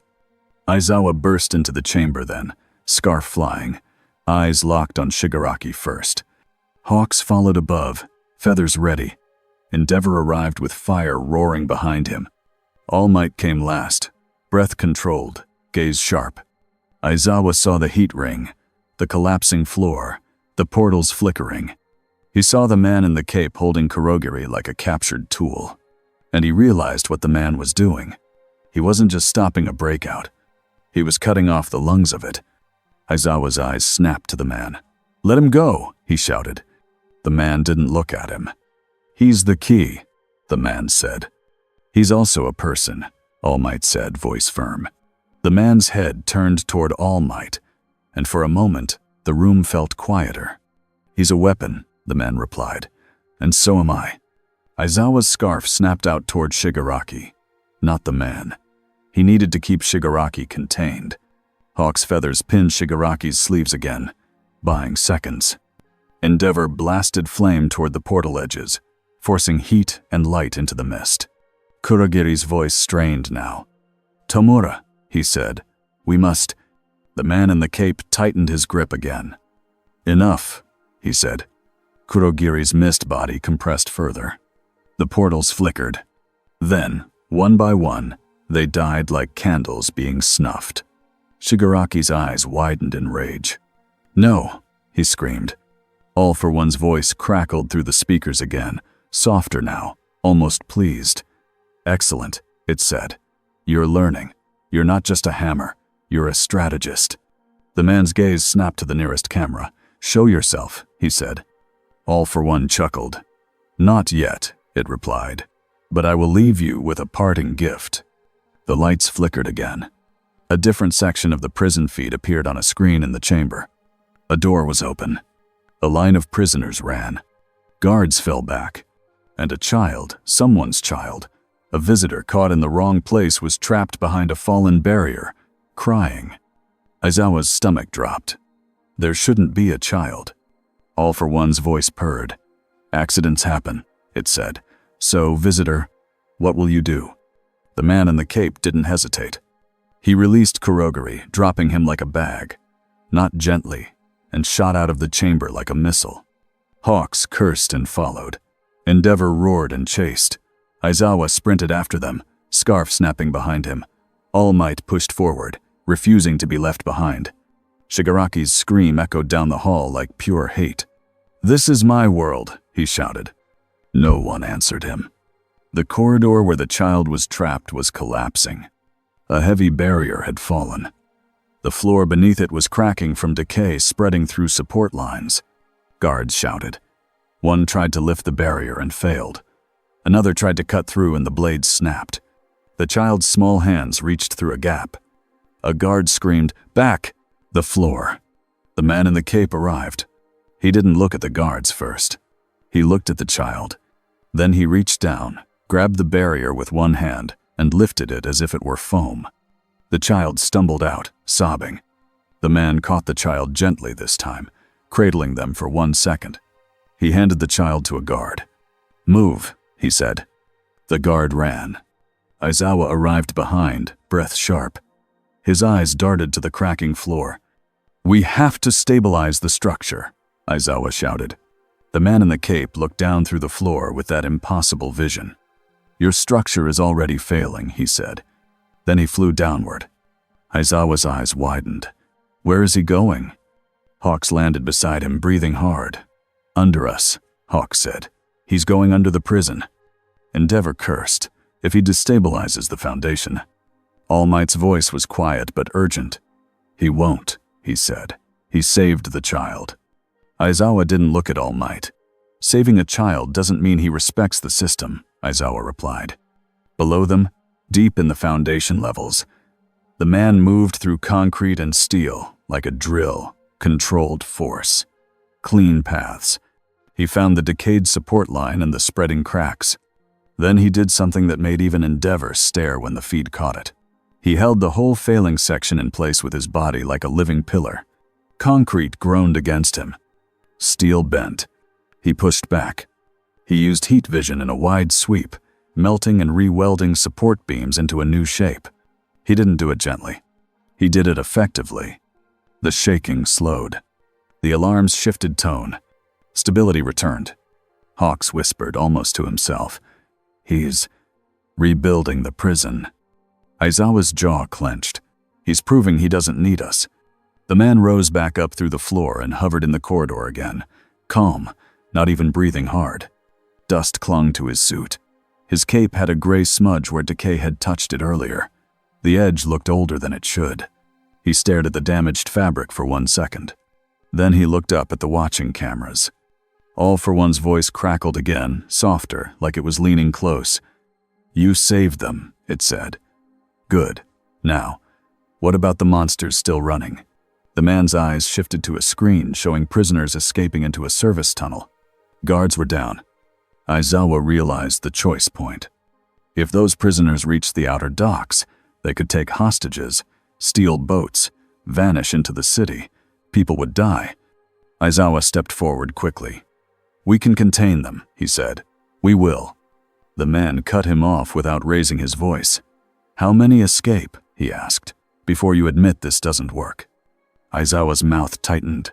"We still don't kill them," Aizawa said. The man's eyes glowed faintly again. "Then you accept future victims," he said. Endeavor's flames rose. "Don't you dare." The man vanished. He shot down the service tunnel. Aizawa's heart hammered. He sprinted after him, scarf snapping, Hawks and Endeavor following. All Might followed too, pushing his thin body harder than it wanted. They reached the service tunnel entrance just in time to see it. 3 prisoners had made it to the tunnel bend. One was dragging a guard by the collar, using him as a shield. The prisoner shouted when he saw the man in the cape, "Back off or I snap his neck." The man hovered 3 meters away. His face was calm. The prisoner's hands shook. "I'm serious." The guard's eyes were wide, pleading. Aizawa's mind screamed, "Talk, delay, tactical." But the man in the cape did not believe in delay. He moved. Aizawa didn't even see the movement. One moment the man was hovering. The next, he was behind the prisoner. The guard dropped to the floor, suddenly free. The prisoner's neck didn't snap, because the man didn't grab his neck. He grabbed the prisoner's spine through the suit collar and slammed him into the wall with controlled force. The prisoner went limp, unconscious. The second prisoner screamed and lunged. The man's heat vision flashed once.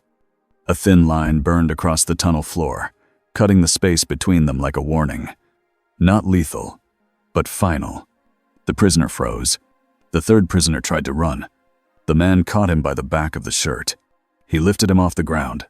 The prisoner kicked and sobbed. "Please, please." Aizawa arrived, breath sharp, eyes burning. "Put him down," Aizawa ordered. The man held the prisoner up like a lesson. "You begged," the man said to the prisoner. "Did your victims get to beg?" The prisoner's face twisted. I. The man's grip tightened. "Not to kill, to terrify." The prisoner screamed. Aizawa's stomach turned. Hawks's eyes widened. Endeavor's flames wavered. This was the line All for One wanted. Fear as a tool, used openly. Aizawa stepped closer, voice low and dangerous. "Put him down," Aizawa repeated. "Now." The man stared at Aizawa. Then, slowly, he dropped the prisoner. The prisoner hit the floor and scrambled away, sobbing, but trapped behind the heat line. The man spoke to Aizawa without heat, without glow. "Your threat stopped me again," he said. "Not your law." Aizawa's jaw clenched. "Good," Aizawa said. The man's gaze shifted to the cameras in the tunnel. He looked straight into them. "You see it now," he said. "Your prison is a stage. Your villains use it. Your heroes defend it. Your public pays for it." Then he turned away from the tunnel and walked back toward the main corridor like this was a tour again. Hawks stared after him, voice barely a whisper. He didn't kill. Aizawa didn't relax. "He didn't need to," Aizawa replied. "He just taught everyone fear is allowed." When the breach finally ended, Tartarus was still standing. Not because the system worked, because the man in the cape decided it would. In the aftermath, guards carried the injured. Emergency crews sealed damaged corridors. The warden's face looked 10 years older. Hawks leaned against a wall, wings drooping, watching medics move. Endeavor stood nearby, silent, flames low, jaw tight. Aizawa stood with his arms crossed, eyes tired, gaze locked on the man in the cape at the far end of the corridor. The man hovered above the floor, staring at the cells like they were still talking to him even in silence. All Might stepped toward him, careful. "You saved lives," All Might said. The man didn't look at him. "I prevented escape," he replied. All Might's voice stayed calm. "You also frightened everyone," All Might said. The man finally turned his head. "Fear is honest," he said. All Might's eyes hardened slightly. "So is hope," he replied. The man studied him, that strange respect returning for 1 second. Then it faded. "You're a dying symbol," the man said quietly, "and your world is trying to replace you with lies." All Might didn't flinch. "Then I'll die standing," he said. For a moment, the man didn't speak. Then the warden approached with shaking hands holding a tablet. "Name," the warden said, voice hoarse. "We need a name to file the report, to update command logs, to address you." The man stared at the tablet like it was an insult. "You still think paperwork is the center of your world," he said. "It is the only way we function," the warden replied. "Please." Aizawa watched closely. So did Hawks. So did Endeavor. So did All Might. The man looked at the faces around him. He looked at the prison. He looked at the ocean beyond the walls. Then, as if he had decided the time for hiding was done, he spoke clearly. "My name," he said, "is Superman." The corridor went silent. The word felt wrong in this world. Too clean. Too big. Too final. Hawks blinked, stunned. "Superman," he whispered, like he was testing the sound. Endeavor's eyes narrowed. "That's a title," Endeavor growled. "Not a name." Superman's gaze turned to him. "It's both," he said. Aizawa felt his throat tighten. Now it was real in a new way. Now it was not just the alien. It was a person with a label that sounded like a promise, one that could become a threat. Nezu's voice crackled in Aizawa's ear from the remote feed. "Noted," Nezu said softly. "Very noted." All Might looked up at Superman, expression controlled. "Then, Superman," All Might said, "hear me. This world cannot survive if you replace law with your personal judgment." Superman's eyes were calm. "Then your world won't survive," he replied. He turned, cape brushing the air, and floated toward the exit. Hawks pushed off the wall, forcing himself to speak. "So what now?" he called. Superman paused at the doorway. He didn't turn around fully. He said, "Now you decide what you are." Then he flew out into the open air above the ocean, leaving the prison behind like it was nothing more than a lesson he had finished teaching. Aizawa watched him vanish into the sky, and he understood the new shape of the problem. They didn't just have a powerful outsider. They had a symbol that believed fear was mercy. And somewhere in the dark, a villain was smiling because the world had finally started to argue about the right way to be saved. 2 weeks after Tartarus, Musutafu learned a new kind of quiet. Not the quiet of peace. The quiet of people holding their breath. The streets still had traffic. Shops still opened. Kids still went to school. But heads turned upward more often.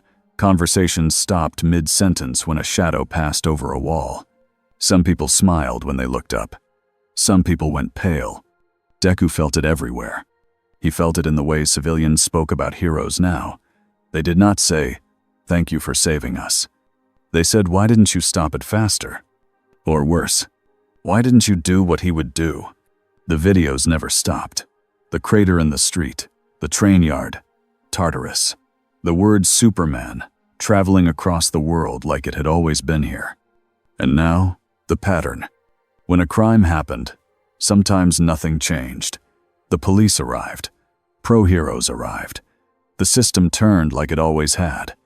But when Superman arrived, the system didn't turn. It stopped. One afternoon, a gang tried to rob a bank. They took hostages. They wore masks and shouted at cameras. They wanted attention. They wanted fear. Superman arrived through the front wall, not even breaking it in a messy way. He made a doorway by pushing the concrete aside like it was soft. Deku watched the replay later, stomach tight. The gang leader raised his gun at a hostage. Superman didn't speak. He moved. The gun was crushed. The masks were ripped away. The men were pinned to the floor in a row. The hostages were unhurt. Then Superman leaned down and said one sentence to the gang leader that was picked up by a phone mic.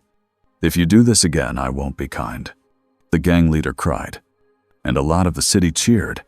That part made Deku feel sick, because he understood the desire. People wanted safety so badly they would accept anything that delivered it.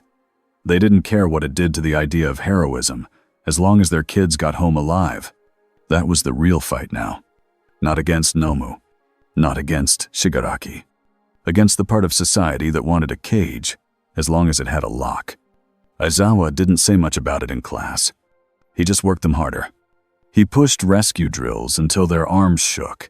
He made them practice evac routes until they could run them in the dark. He put them in scenarios where the right answer was not fighting, but saving. "Again," Aizawa said. Bakugo wiped sweat off his face, furious. "This is useless." Aizawa stared at him. "If Superman shows up in the middle of your fight," Aizawa said, "you won't win. So your job is to keep people alive and get out of his way." Bakugo's hands trembled with anger. "So we become side characters?" Aizawa's tone stayed flat. "You become heroes," he said. "You just don't get the spotlight." Bakugo looked like he wanted to explode the floor. Todoroki didn't argue. His eyes were distant. He kept thinking. Deku could see it. Uraraka's gaze kept flicking to the ceiling whenever a distant boom rolled through the air. Kirishima tried to keep things upbeat, but even he looked tense. After training, Deku sat on the steps outside the dorms with his notebook open, not writing anything. All Might approached quietly and sat beside him. Neither of them spoke for a moment. Then Deku said, "People like him." All Might's eyes stayed on the yard. "People like results," he said gently. Deku's fingers tightened on his pen. "He's making us look slow." All Might nodded once. "Yes." Deku swallowed. "Is this what it felt like? Before you became the symbol of peace? When people were scared all the time?" All Might's smile was small and sad. "It was worse," he said, "because we didn't have a Superman above us. We had fear, and no shortcut." Deku looked down. "Then why does it feel like we're losing?" All Might took a slow breath. "Because he is changing what people think a hero is," All Might said. "If a hero becomes a judge, then the public stops being citizens. They become subjects." Deku's throat tightened. "How do we stop that?" All Might's gaze turned upward. "We don't stop it with punches," he said. "We stop it by showing that strength can still be kind, that control is not the same as safety." Deku whispered, "But what if kindness gets people killed?" All Might's face hardened just a little. "Then we take that pain," he said. "So they don't have to. That is the duty." Deku looked at All Might's thin hands. He remembered the giant who used to raise those hands and make the world breathe. He also remembered Superman's calm eyes. A symbol of hope, a symbol of fear. Two shadows in the same sky. The Hero Public Safety Commission didn't wait for society to settle. They moved like they always did, fast, secret, and confident. Hawks found out the day they tried to make it official. They invited him into a bright meeting room with polished wood and quiet air. A commission leader smiled like a TV host. "We're creating a new classification," she said. Hawks leaned back, hands in his pockets. "Sounds fun," he replied. "Do I get a new hat?" She ignored the joke. "He is not a quirk user. He is not Japanese. He is not under our law. But he is operating in our territory." Hawks's smile thinned. "So you're going to hand him a badge and pray?" "We're going to offer him structure," she said. "A title, a mission, limits he can accept without losing face." Hawks stared at the folder on the table. The words on top were bold. Special Operations, Hero Provisional. Under it, one name. Superman. Hawk's feathers twitched even though his wings were folded. "You wrote it down," he murmured. "Like that makes it real." "It is real," she said. "And the public already believes in him. If we don't shape that belief, All for One will." Hawk's eyes sharpened. "You think All for One can shape him?" She met his gaze. "I think All for One can shape the world around him," she replied. "And if Superman chooses the wrong side, we won't survive that." Hawk sighed. "So what's the plan?" The commission leader smiled. You are the messenger, she said. Hawks blinked. Oh no. You have rapport, she continued. He speaks to you. He insults your name, yes, but he speaks. Hawks leaned forward. That's not rapport. That's him treating me like a pigeon with a headset. Then be a useful pigeon, she snapped, losing patience for 1 second. Then she smoothed her expression again. Bring him here, quietly. Hawks stood up. And if he says no? The leader's smile stayed. Then we learn how he says no, she said. Hawks paused at the door. He looked back, eyes tired now. You can't leash him, Hawks said. You can only convince him it was his idea. The leader's eyes didn't blink. Exactly, she said. Hawks walked out and muttered to himself. This job is great. Superman didn't hide. He didn't need to. Hawks found him the way you found a storm, by watching where people pointed. He spotted him hovering above an intersection, perfectly still, cape hanging like a flag. Below, traffic moved carefully, like drivers were trying not to offend the sky. Hawks landed on a rooftop nearby and called out, "Hey, Superman." Superman's head turned. He drifted over without any sound. Hawks tried to smile like nothing was wrong. So, funny story, Hawks said. The government wants to give you a license. Superman stared. No, he said. Hawks held up a hand. Hear me out, he said quickly. Not a leash, more like a stamp. People love stamps. Superman's eyes moved past Hawks to the city. Your people love symbols, he said. Your system sells them. Hawks' smile twitched. Sure, he said. But if you take the stamp, you get less drama, less screaming, less heroes throwing themselves at you to prove a point. Superman's eyes narrowed slightly. That's what you want, he said. Hawks shrugged. I want fewer disasters, he admitted. Also, my boss wants fewer disasters, and I like not dying. Superman hovered closer. Your boss wants control, he said. Hawks didn't deny it. Yeah, Hawks said. They do. But if you walk in there and tell them your rules, you might get what you want too. Superman's gaze locked onto Hawks. And what do I want? He asked. Hawks swallowed. He chose honesty because lies felt useless around this man. You want order, Hawks said. You want a world where people don't get hurt because someone decided to be evil that day. Superman didn't blink. Hawks kept going, voice quieter. But if you do it alone, you become the only law. That's going to end in blood. Superman's eyes flicked toward a distant siren, then back. Blood already exists, he said. Hawks nodded. Yeah, he said. But you can choose how much of it is yours. Superman's face stayed flat. Then he said, Take me to them. Hawks let out a breath he didn't realize he was holding. Okay, he said, forcing a grin. Cool. Also, if they try to hand you a pen. Superman's eyes narrowed. Hawks lifted both hands. I know, he said. Paper can't control you. Superman hovered a beat, then said, Your name still isn't serious. Hawks groaned. We are doing this again. The commission building had stronger doors than most places. They still felt like cardboard when Superman walked in. He didn't break them. He didn't need to. Security opened every barrier in front of him like they were trying to be polite to a lion. Hawks walked at his side like a guide who knew the museum might eat him. Inside a private meeting room, commission leaders waited with calm faces. Nezu was not there. Aizawa was not there. All Might was not there. That wasn't an accident. This was politics, not hero work. The lead commission official gestured to a chair. Thank you for coming, she said. Superman didn't sit. He hovered slightly above the floor, like even the idea of taking their chair was a choice he didn't want to make. The official's smile tightened. We'd like to formalize your role, she said, so you can operate with legal protection. I don't need protection, Superman replied. We mean protections for others, she corrected. Rules, limits, accountability. Superman stared at her.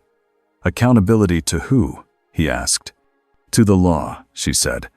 Superman's eyes went cold. Your law failed, he replied. The official slid a folder forward anyway. "This is a provisional status," she said. "A special classification. You would be recognized as a pro-hero asset with defined authority. In return, we request—" Superman cut in. "You request obedience," he said. "We request coordination," she replied. Superman leaned forward slightly, eyes narrowing. "Say it honestly," he said. The official's smile twitched. "We request that you do not execute criminals," she said. Superman didn't react. "In public?" he asked. The official hesitated. "At all," she said quickly. Hawk's feathers prickled at the side of his neck. He watched the official like she had just stepped on a landmine. Superman's gaze drifted to the ceiling for a moment, listening to sounds beyond the room. Then he looked back at her. "You want me to stop threats," he said, "but never end them." "We have prisons," she replied. Superman's mouth tightened. "I've seen your prison," he said. The official held her posture. "Japan is not ruled by fear," she said. Superman's eyes sharpened. "It already is," he replied. "You just don't admit it." The official's voice grew firmer. "We are offering you a place," she said. "A role that can satisfy your desire for order without destroying society." Superman's gaze locked on her. "You think this is negotiation," he said. The room felt smaller. Hawks forced a laugh. "Okay," he said. "Everyone breathe. Let's keep it in the talking category." Superman didn't look at Hawks. He looked at the official and said, "Here are my terms." The official's smile froze. Superman spoke like he was reading a list. "I will stop violent crimes when I hear them," he said. "I will stop mass casualty events before you arrive. I will not attack heroes unless they attack me." The official's eyes widened slightly. "And the criminals?" she asked. Superman's voice stayed flat. "If they surrender, I will deliver them," he said. "If they resist, I will disable them." The official leaned forward. "Disable how?" Superman looked at her like she was slow. "However it takes," he said. The official's jaw tightened. "We need clarity," she said. Superman's eyes glowed faintly red, not as a threat, but like an engine warming. "You want clarity," he said. "Fine. If someone tries to kill civilians, I decide the response." The official's face hardened. "That isn't acceptable," she said.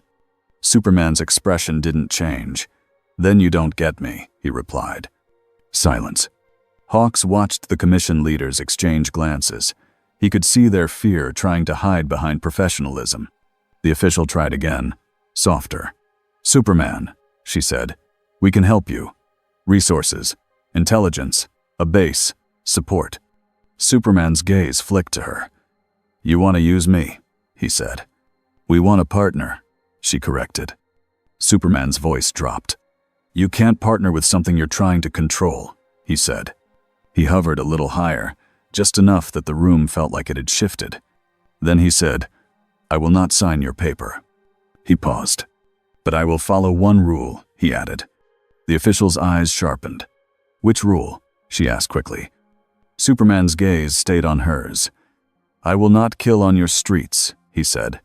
"Not where children watch, not where you use it as fuel for your politics." Hawks' stomach tightened. "Not where children watch." That wasn't mercy. That was strategy. The official tried to take the win. "Then we can agree." Superman cut her off. "No," he said. "You can accept." He turned slightly, as if the meeting was already over. "And if you try to trap me," he added calmly, "I will remove the people who planned it." Hawk's smile vanished. The official's face went pale. Superman hovered toward the door. Hawk scrambled to keep up. "Okay," Hawk said fast, voice forced light. "Cool meeting, everyone. Love the chairs. Love the walls. Let's all not plan traps." Superman didn't answer. He left. The commission leaders sat in silence after he was gone. One of them whispered, "He just threatened the government." The lead official stared at the folder on the table like it had betrayed her. "No," she whispered back. "He just reminded us what we already knew." That night, Nezu called an emergency hero briefing. Not to fight Superman. To survive him. Aizawa stood in the room with his arms crossed, eyes tired. Endeavor sat with flames low, Hawks slumped in a chair, looking like he wanted a week of sleep. All Might stood near the front, thin but steady. Nezu projected a list of protocols onto a screen. They were simple, direct, and terrifying. Evacuation priority. Immediate. Engagement priority. Avoid direct conflict. Communication priority. De-escalate. Public broadcast priority. Control panic. Aizawa's voice was rough. So we run, he said. Nezu's smile was small. We protect, Nezu corrected. Endeavor scoffed. We look weak, he said. Hawks lifted a hand lazily. We are weak compared to him, Hawks said. That's the point. Endeavor glared. Hawks yawned. Not a moral judgment, he added. Just physics. All Might spoke gently. We cannot let him become the symbol, he said. Not fully. Aizawa's eyes narrowed. He already is, he said. Nezu nodded. Then we compete with something he can't provide, Nezu said. Hawks blinked. A smile? He guessed. Nezu's gaze sharpened. Trust, Nezu said. Endeavor's flame flickered. Trust doesn't stop villains, he snapped. Nezu's voice stayed calm. Trust stops collapse, Nezu replied. If society believes only Superman can save them, then heroes stop being heroes. They become decorations. Aizawa's jaw tightened. So what do we do? He asked. Nezu changed the slide. A map of Musatafu appeared, with zones marked in different colors. New routine, Nezu said. We adjust. He pointed with a paw. Heroes will focus on evacuation, rescue, and long-term safety, Nezu said. We make fewer victims. We reduce the situations where Superman becomes the only solution. Endeavor stared. And when he shows up anyway? Nezu's smile sharpened. Then we keep him from being baited, Nezu said. Because All for One will keep trying. Hawks sat up slightly. He already is, Hawks muttered. Nezu nodded. Yes, he said. And that brings us to the second part. The slide changed again. A single line. Operation Mirror. Aizawa's eyes narrowed. Explain, he said. Nezu's voice stayed simple. We create a controlled crisis, Nezu said. A crisis with no civilians. A crisis with cameras we control. A crisis designed to bring Superman to a place where All Might can speak to him without the world burning around them. Endeavor frowned. You want to talk him down, he said, disgusted. I want to test him, Nezu corrected. If he refuses restraint, even when no one is in danger, then we know the future. All Might's gaze hardened. And if he listens, All Might said, then we have a chance. Aizawa exhaled. And if he thinks it's a trap? He asked. Nezu smiled faintly. Then we keep it from being a trap, he said. We make it honest. Hawks snorted. Honest manipulation, he murmured. Nezu's eyes flicked to him. Yes, Nezu said. Welcome to grown-up hero work. Superman arrived at the crisis in less than 10 seconds. A warehouse district outside the busiest parts of the city. Empty streets. Evac orders already issued. No civilians. No cameras except the ones Nezu placed. A false explosion echoed. Smoke rose. A staged villain team, professional heroes wearing reinforced gear, acted as a threat to draw him. Superman hovered above the smoke, eyes scanning. He didn't strike right away. That pause was important. He sensed something. He drifted down, slow, like a king deciding whether a scene deserved his attention. Then he spoke. Voice calm, loud enough to carry. This is fake, he said. The pro-heroes froze. Hawks stood on a rooftop nearby, rubbing his temples. Yeah, Hawks muttered. Of course he knows. Aizawa watched from a distance, eyes sharp. He can hear heartbeats, Aizawa said. Superman's gaze shifted upward toward a high building. He looked directly at All Might. All Might stood there in his thin form. No dramatic pose, no power, just a man. Superman rose and floated toward him. The air felt heavy around him, like the world noticed his attention. He stopped a few feet away, hovering at eye level. "You staged a crisis," Superman said. All Might didn't flinch. "Yes," he admitted. Superman's eyes narrowed. "To trap me," he said. All Might shook his head. "To talk," All Might replied. Superman stared at him. Then he landed on the rooftop. It felt like a concession, even if it was small. Aizawa watched from far away, tension tight in his shoulders. Endeavor stood near him, flames low, jaw tight, ready to launch if needed. Hawks whispered, "Please don't die, old man." All Might spoke first, voice gentle but firm. "You think you're fixing our world," All Might said, "but you're breaking something you can't replace." Superman's expression didn't change. "Your world is already broken," he replied. "I'm removing the rot." All Might's gaze held steady. "And what happens when the rot is anyone who disagrees with you?" All Might asked. Superman's eyes hardened. "I'm not interested in opinions," he said. "I'm interested in bodies." All Might nodded slowly. "So was I," he said. That made Superman pause. All Might continued, choosing words carefully. "When I was strong," All Might said, "I could have ended villains in permanent ways too. I didn't, because I knew something." Superman's eyes narrowed. "What?" he asked. All Might's voice grew warmer. "If people fear you, they obey," All Might said. "But they don't grow. They don't choose good. They just avoid punishment." Superman's gaze stayed cold. "Choice is a luxury," he said. All Might's face tightened. "No," he said. "Choice is the point." Superman stared at him for a long moment. Then he spoke quieter. "In my world, I believed that," he said. All Might didn't push. He just waited. Superman's eyes shifted to the skyline, distant. "I saved people," he said. "I smiled. I inspired. And then I watched someone I loved die because a monster used my rules against me." Aizawa's stomach tightened even from far away. He could tell this was real. Superman looked back at All Might. "I don't do hope anymore," he said. "Hope makes you slow." All Might's voice didn't shake. "And fear makes you lonely," he replied. Superman's jaw tightened. "Lonely is fine," he said. "Safe is better." All Might took a slow breath. "This world has villains because people are messy," All Might said. "And because power exists in many hands. You cannot make that disappear without becoming a prison yourself." Superman's eyes narrowed. "Then I'll be the prison," he said. All Might's gaze hardened. "Then I'll stand against you," All Might said. The wind moved across the rooftop. Superman stared at him, and for a moment, something like respect returned again. "You would fight me," Superman said, almost curious. All Might nodded. "Not with my fists," he said.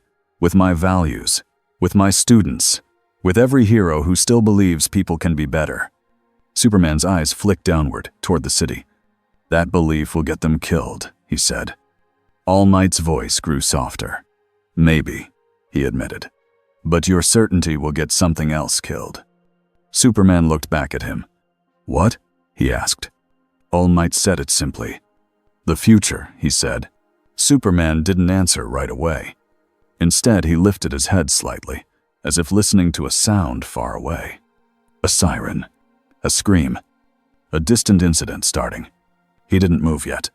He looked back at All Might and said, "You're asking me to trust your world." All Might nodded. "Yes," he said. "And I'm asking you to let us be heroes." Superman's eyes narrowed. "You want limits," he said. All Might nodded again. "Yes," he said. "And we will take responsibility for what those limits cost." Superman stared at him. Then he made his choice. Not a full surrender. Not a full refusal. A line drawn for his own reasons. "I will not kill in public," Superman said again, voice flat. "I will not use your streets as a lesson." All Might's face tightened. "And in private?" he asked. Superman's eyes turned colder. "Don't ask," he said. All Might didn't look away. "That is not enough," he said. Superman leaned closer. Voice low. "It's more than you deserve," he replied. Then he rose off the rooftop. Before he left, he looked down at the fake crisis below, at the heroes waiting like actors in a play. He spoke one more time, loud enough that Aizawa, Hawks, and Endeavor heard it through comms. "You can keep your law," Superman said, "but if your law protects monsters, I will go around it." Then he shot into the sky toward the sirens, leaving All Might standing alone on the rooftop. Aizawa felt his jaw tighten until it hurt. Endeavor muttered, "So that's it. We accept a half-monster." Nezu's voice came through the comlink, calm as ever. "We accept reality," Nezu replied, "and we keep working." Hawks exhaled shakily. "Cool," he whispered. "So the sky has a judge now." The next days settled into a new routine. Superman appeared during major threats. He stopped mass harm fast. He did not pose for cameras, but cameras caught him anyway. Pro-heroes adjusted.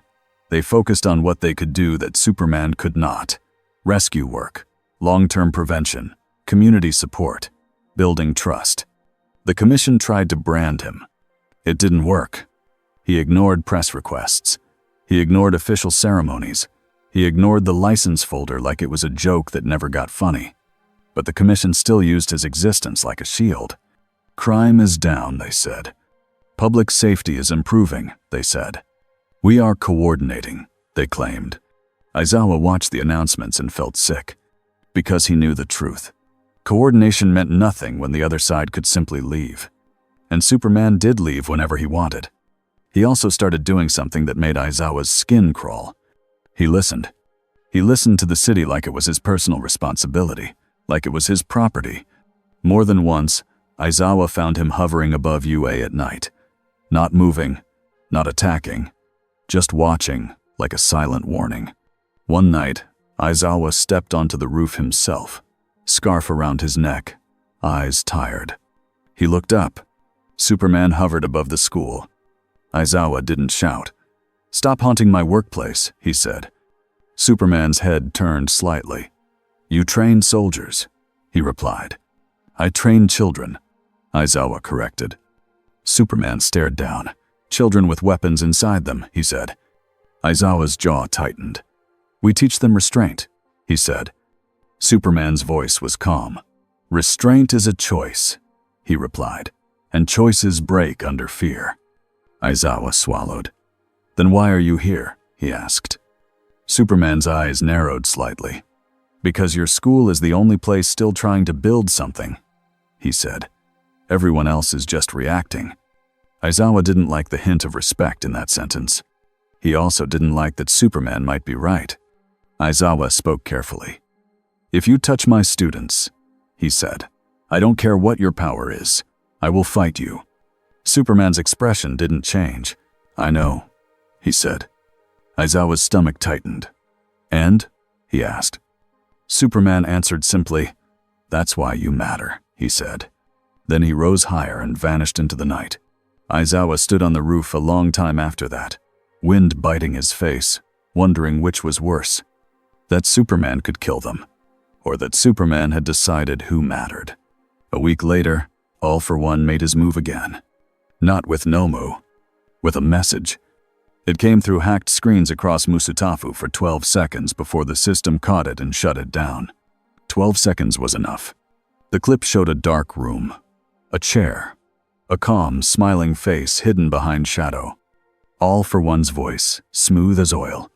"Superman," the voice said, "you and I want the same thing." The message cut. The city panicked. The commission screamed behind closed doors. Heroes rushed to secure networks.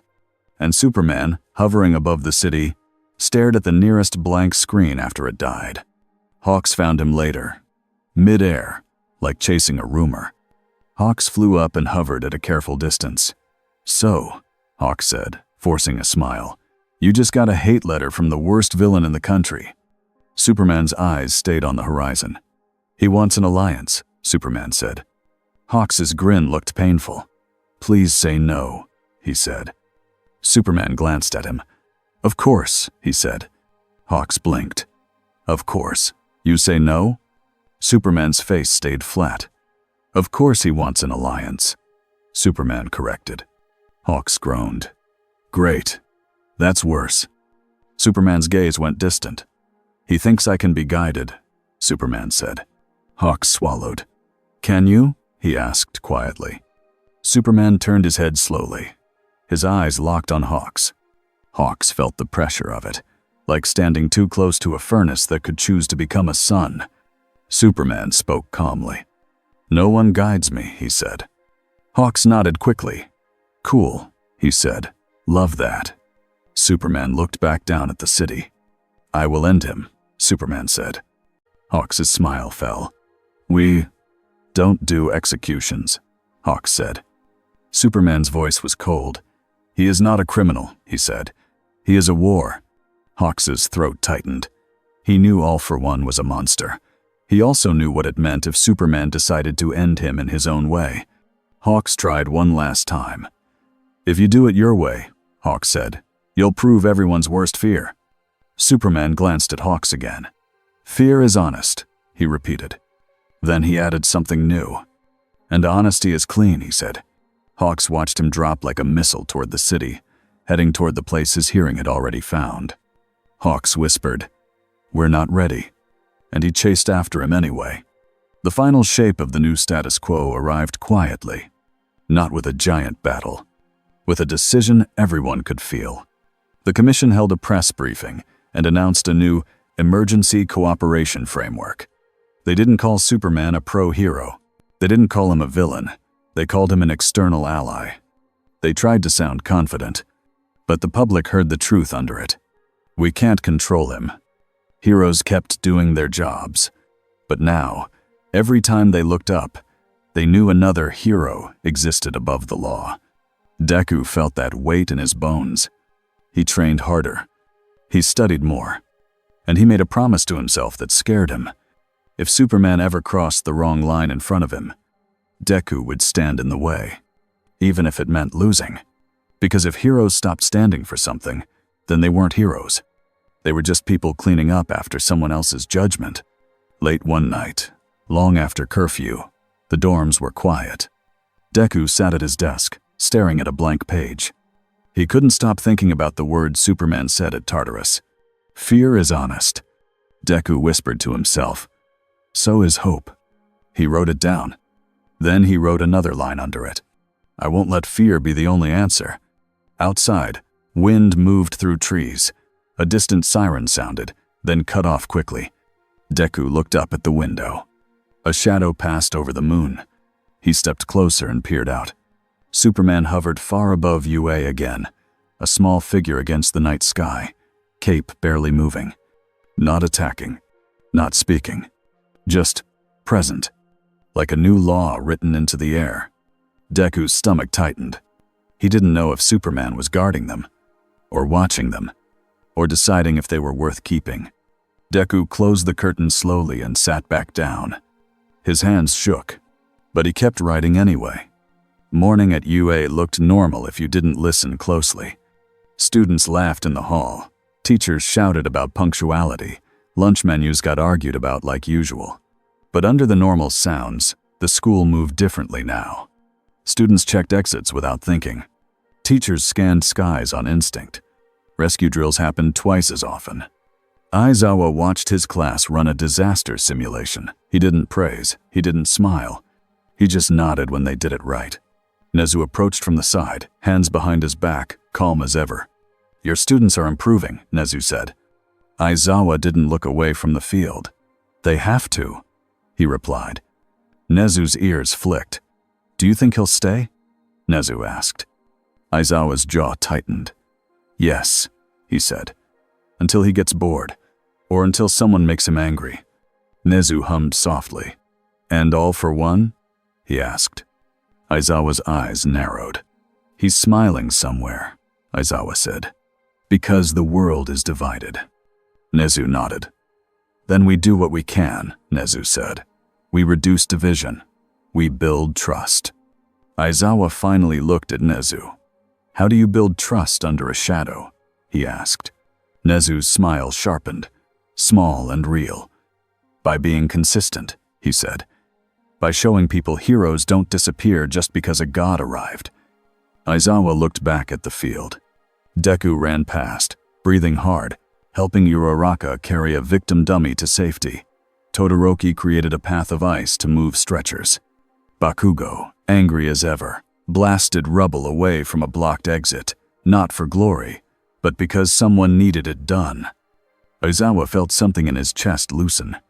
Not comfort, but purpose, he muttered almost to himself. We outlast him. Nezu heard it anyway. He nodded once. Yes, he said. We outlast the fear. That night, the city lights blinked like a living thing. From far above, Superman hovered over Musutafu, perfectly still. He listened. To traffic. To heartbeats. To arguments. To lies. He could stop so much. He could end so much. And beneath him, a world kept moving, trying to stay itself under his shadow. On a rooftop near the center of the city, All Might stood alone for a moment, looking up. He didn't wave. He didn't shout. He simply stood there, a small man under a huge sky, refusing to kneel to it. Superman looked down. For a long moment, neither moved.